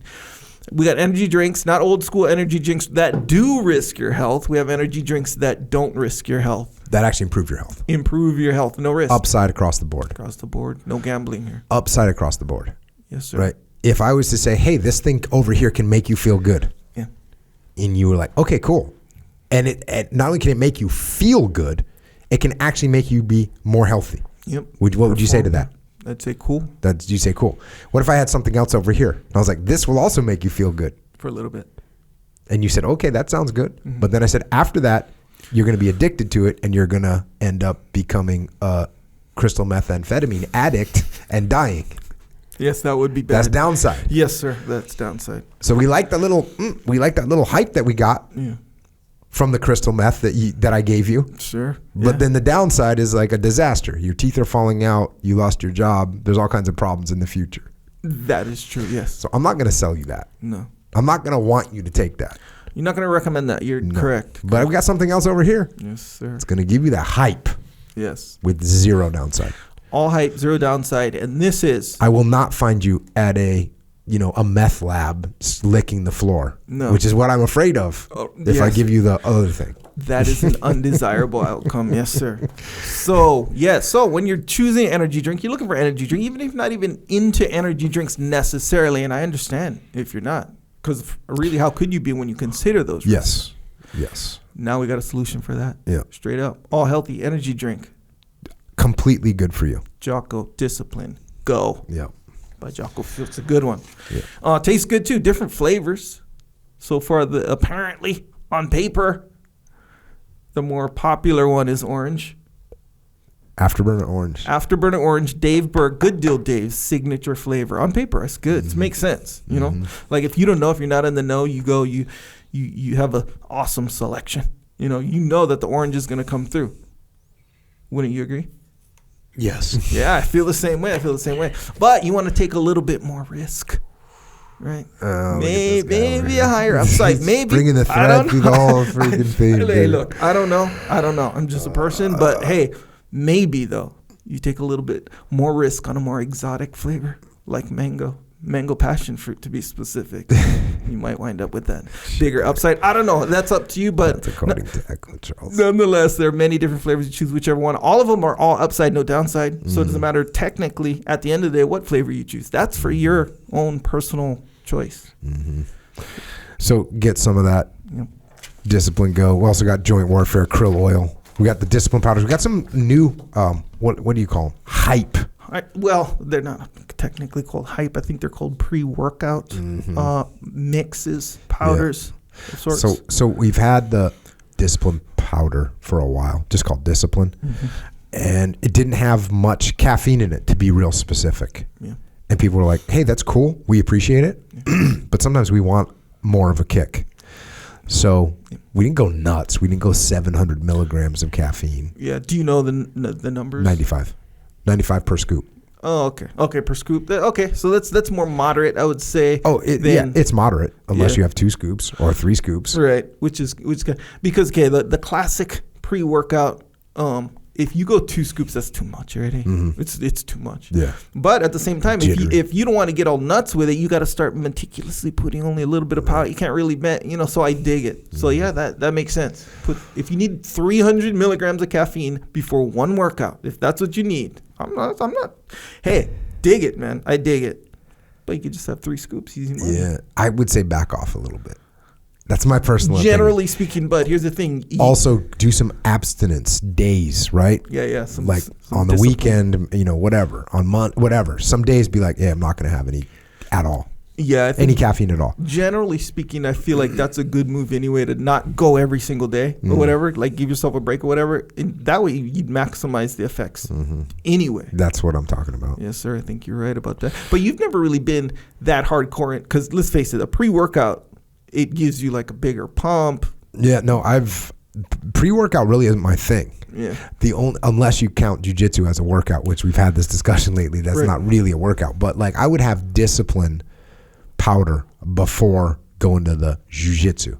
Right. And I still will do that. But as far as I'm concerned, rolling in with a freaking pumping heart, I'm not really down for that with the jiu-jitsu. Yeah. And that's typically that's not why we take pre-workout too. For workouts like jiu-jitsu. Jiu-jitsu, I consider jiu-jitsu a workout. That's a hard workout. Actually, it's harder workout technically as far as output goes, most of the time, more than your average other workout, depending on the workout, obviously. But let's say if you're going in, you're going to do 8 sets of 12 with some bench and then maybe some tricep extensions, curls, this kind of thing. You take a pre-workout, bro, that's the jam. You're saying that's it, huh? So we made one of these for people like Echo Charles that wants to get it's Discipline Go powder. Yep. Available now. Yep. In mango, by the way. Yeah, so you get some mango, other good. flavors. Milk, if you need some protein, tastes like dessert. One of the best things that have ever been invented. I'm expecting probably. Do they have a Nobel Prize for dessert?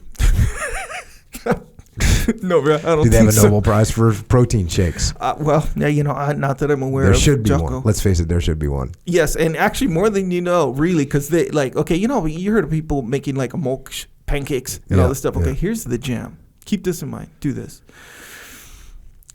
Milkshake, frozen banana, that whole jam, the whole creaminess, Tulsi all patented, day, right? So make that when the kids aren't looking. Then you buy those little popsicle, what do you call forms? You know the forms, right? Yeah. That you can make popsicles in, and you make popsicles. Then you tell the kids, hey, I have a surprise for you after dinner. You guys eat all your dinner, all good, right? I have a surprise. Say, oh, cool. They're all excited. You bust out that pop. It looks like one of those pudding pops. You see what I'm saying? So that's what you've been doing? No, I'm going to do it. I didn't do it yet. But I'm just saying that's a good idea. See what I'm saying? All right. That's the Milk Nobel Prize winning Milk Jocko white tea, by the way.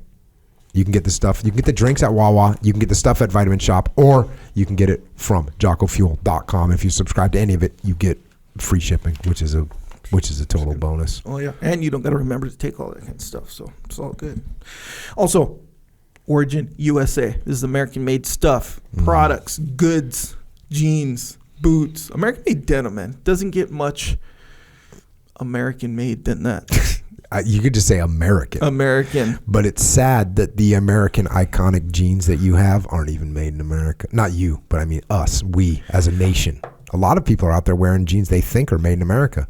Yeah. They're not made in America. They're packaged. They might be packaged in America, but really, there's communists that are making your jeans. Straight up. And it's nothing against the people, but the government has those people enslaved. So we're not for that. We're against that. You're against that. You know, I saw you and Pete on the news the other day. Oh yeah, we guys look news, good. Just doing your thing. Yeah, we're out there. Yes, sir. Newsworthy story. Yeah, I think so too. We're bringing manufacturing back to America. You got to tell some of those guys to stop jamming up your name, bro. I just maybe I should. I don't know. They call me Jocko Willnick. Will and Nick. Willnick. Yeah. I don't know. I don't like that. I feel like it. I don't like it either. I feel like do I take offense to it? Maybe not. But I feel like they're kind of pronouncing my name wrong too. It's weird that you would do that. It says Will Inc. That's literally what it says. Yes. How you reverse those numbers and reverse those letters and stuff, I don't know. But that's what happens. And I don't know. You start to wonder: have they not heard anyone else say your name ever? Yeah, it's strange. It is odd, right? Kind of strange. But there you go. Either way, you look good. You were saying some great stuff. American, back to Origin USA. Yeah, everything is made in America. The seeds that are grown into the cotton that goes into the loom to make the material, the denim that makes the jeans. All here, made in America. Yeah. Boom. And since we are doing jiu-jitsu, you can get an American-made jiu-jitsu gi. It's true. Very true. Also, a lot of cool stuff on there. OriginUSA.com. That's where you can get it. Also, Jocko has a store. It's called Jocko Store. It's a good spot. Good spot. You want to represent on this path that we're all on. Discipline equals freedom. That goes deep. If you want to represent, boom, that's where you can get your shirts and hats, T-shirts, hoodies, some rash guards on there, some other cool stuff on there. There's a jiu-jitsu section now, apparently. Yes, sir, there is. I saw Jocko represent the other day. Jocko represents hard. Jiu-jitsu's life. Jiu-jitsu is life. You look good. It looked good on him. Yeah. So, Jack Daniel Hill had one on too. Oh, Jack Daniel. They know. Yes. There's a Dean Lister shirt coming out too at some point. Yeah. Oh, the foot shirt? The foot shirt. Yeah, that's freaking legit. Also, we have what's called the Shirt Locker. It's a subscription service. You get a cool new shirt every month. Some good stuff coming out. The Christmas shirt coming out. Oh yeah, that's a legit shirt. You showed it to me. Yep. That's a freaking legit shirt. Solid, right? That's a legit shirt. I felt the same way. That's a legit shirt. It's can we say that, or is it like bad? What? If you say what it is? Reveal it. Oh yeah. No, yeah, you can say it. It's just it's a Christmas shirt, and it has the Christmas Truce 1914. Yep. They got the flags of the nations involved. It's freaking legit. It's a respect. Yeah. Respect. Oh yeah, big time. But yeah, so yeah, the Shirt Locker. It's like I said, subscription. You get a cool new shirt every month. A lot of good feedback on that one. And we actually tightened it up a lot too, because we're how it's anyway. It can be complicated to provide that. So I feel like all the issues, they weren't huge issues, but it's real tightened up. It's a good streamlined process now, so keep that in mind. Check. JockoStore.com. Make sure you can get this stuff. Subscribe to this podcast too. Don't forget about Jocko Unraveling with Daryl Cooper, the Grounded podcast, a Warrior Kid podcast. Also, we have JockoUnderground.com. And what that is a little alternative world that we created just in case this world goes sideways. We don't control these platforms that you're listening on right now. So if something were to go sideways, we might get banned for talking about masculine and feminine characteristics. I don't know. Could be. Some people are sensitive to that kind of thing. Even though we're reading a book from 1976, it just doesn't matter these days. Yeah. So if that should happen, we are in our own place. It costs $8.18 a month. If you can't afford that, email assistance@JockoUnderground.com. And we make another sort of tangential podcast to talk about stuff on that one as well. Life advice. Yeah, a lot of straight Q&A. Up. Life advice from Jocko. Straight up. Yeah, that's straight up. We have a YouTube channel. I'm the AD, assistant director. And if you want to see quality assistant directing, you can just go subscribe to that because you can sense how I make those special calls, the little critical calls. Very influential. It's that last, like you're lifting and you get to deadlift 495. It takes a lot of work to get that last little bit, right? Sure. You're trying to cut your run time down. It takes a lot. You get to, a certain spot, and then it takes a lot of work to get that. It's real easy for you because you get to a certain spot, and then I just roll in as the assistant director and just kind of go next level for you. Right. So like Muhammad Ali, right? When they'd be like, "Oh, how many sit-ups do you do?" He's like, "I don't know how many sit-ups I do because I only start counting when it starts to hurt." Right. So I get all the easy sit-ups, and you roll in when it hurts and bring us past the finish line. There you go. If you want to check that out, you can subscribe to my YouTube channel. Dude, hell yeah. Also, Psychological Warfare is like an album that we made back in the day for fundamental weaknesses, mental weaknesses that we may stumble onto before we do workouts, before we freaking cheat on our diet, eat some stuff that we don't want to be eating. Nonetheless, these are moments of weakness that Jocko helps us through. Or you can just listen to that. He'll tell you why you should just stay on the path. Stay on the path. Yeah. It's going to be better for you. Jocko tells you why. It's a good one. Also, if you want to hang some cool stuff on your wall, flipsidecanvas.com. Dakota Meyer, that's his company. He's making cool graphic things to hang on your wall. Got a bunch of books. Final Spin, Dave Burke. What do you got? It's Final coming Spin is out. out. It's out. Dude, it's out. This is it. that's It's out. right. It's live. Yep. Finally. What do you think the reviews are gonna say? What's your review? People know my review. I think I've talked about it. My review is good. I think the mass review is going to be good. I have a personal interest in this one because this is one of the few times you shared this with me. I think I might have been way up there and one of the first people to see this. Yep. And I don't take positions all that often. And my position was immediately like, this is going to be awesome. And my validation for that wasn't what I thought of it, is I gave it to my wife and she read the whole thing straight through. Yeah. And I'm like, bro, I think I said something like really flippant, like trust me, or like, I know, or words that I don't like to use. And I was like, dug in immediately, like, bro, trust me. Yeah. Something along those lines. So we're here at that moment of truth. I'm pretty sure I know how this is going to play out. I'll tell you. Okay, so in my family, not only my immediate family, meaning my Willink, but also my mother, father, sisters, there's not a lot of cheerleading happening. You're not getting a bunch of compliments ever. Totally. In fact, it's the opposite. Like, we're going to look for the holes. We're going to look for the freaking, the issues, the problems, whatever. And that's what we're going to hone in on. Yeah. So I gave this book to my oldest daughter. She was one of the first people to read it. And I gave her like a paper copy. Like, I printed it out. Here you go. I said, here, read this. I was actually I just said, hey, can you proofread this for me? You know, she's in college at the time. I said, hey, you know, proofread, you know, find any whatever errors. So she's got a red pen out. And she reads it. And she gets done. And she comes walking out of her room because she was at home, even though she was in college because of Miss Rona. She, you know, everyone was shut down, so she was there. And she comes walking out of her room, and she's like, I go, oh, you finished? And she's like, yeah. Just so nonchalant, just so like whatever, like so you're an idiot. Mm-hmm. And I said, how was it? She goes, oh, it was fine. Like literally just shining me on. Mm-hmm. And I go, oh, cool, because I know what's happening. You know, I know there's no way she's going to be like, this was awesome.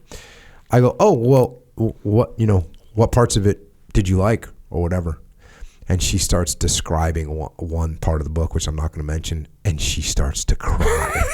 And I was like, oh, yeah, you can't hide this now, girl. I got you. So, yes, tell me what you think. Final Spin. It's available right now. Order it.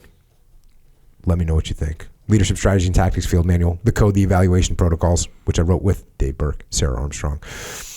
Discipline Equals Freedom Field Manual, Way of the Warrior Kid 1, 2, 3, and 4, Mike and the Dragons, About Face by Hackworth, which I wrote the forward to, Extreme Ownership and the Dichotomy of Leadership, which I wrote with my brother Leif Babin. We also have a leadership consultancy called Echelon Front. We solve problems through leadership. Leadership is the solution. Whatever problems you're having, leadership is the solution. Go to echelonfront.com for details on that. And also, we have an online training platform. We got a bunch of people starting to join that right now, which is... Look, we have courses set up on there. We have daily drills you can do, and we have live sessions where I'm answering questions. The rest of the team is Dave's there, Leif's there. We're answering questions. We're doing that 3 times a week. So go to extremeownerships.com if you want to get on board with that. And if you want to help service members, active and retired, their families, Gold Star families, check out Mark Lee's mom. Mark Lee's mom, incredible woman, and she's got a charity organization, and it helps veterans, and it helps service members and families of all sorts. If you want to donate or you want to get involved, go to americasmightywarriors.org. And if you want more of my paraphrastic pronouncements, or if you need more of Echo's irrelevant inquiries, or you want any of Dave's ancillary additions, you can find us on the interwebs. On Twitter, on the gram, and on Facebook. Dave is at David R. Burke, Echo's at Echo Charles, and I am at Jocko Willink. And to all the troops out there around the world, at all those forgotten barricades, thank you for holding the line to protect those of us here at home and to our police, law enforcement, firefighters, paramedics, EMTs, dispatchers, correctional officers, Border Patrol, Secret Service, and all first responders. Thank you for holding the line to keep us safe here on the home front. And to everyone else out there, let me just remind you of that quote from Francis Bacon. Why should a man be in love with his fetters, though of gold? What's trapping you? What's controlling you? What's controlling your thoughts, your ideas, your beliefs? What's controlling your mind? And the things that are controlling you, they might seem good. They might be made of gold. But they are enslaving you nonetheless. Do not let that happen. Cast off those mental manacles and think for yourself. And until next time, this is Dave and Echo and Jocko. Out.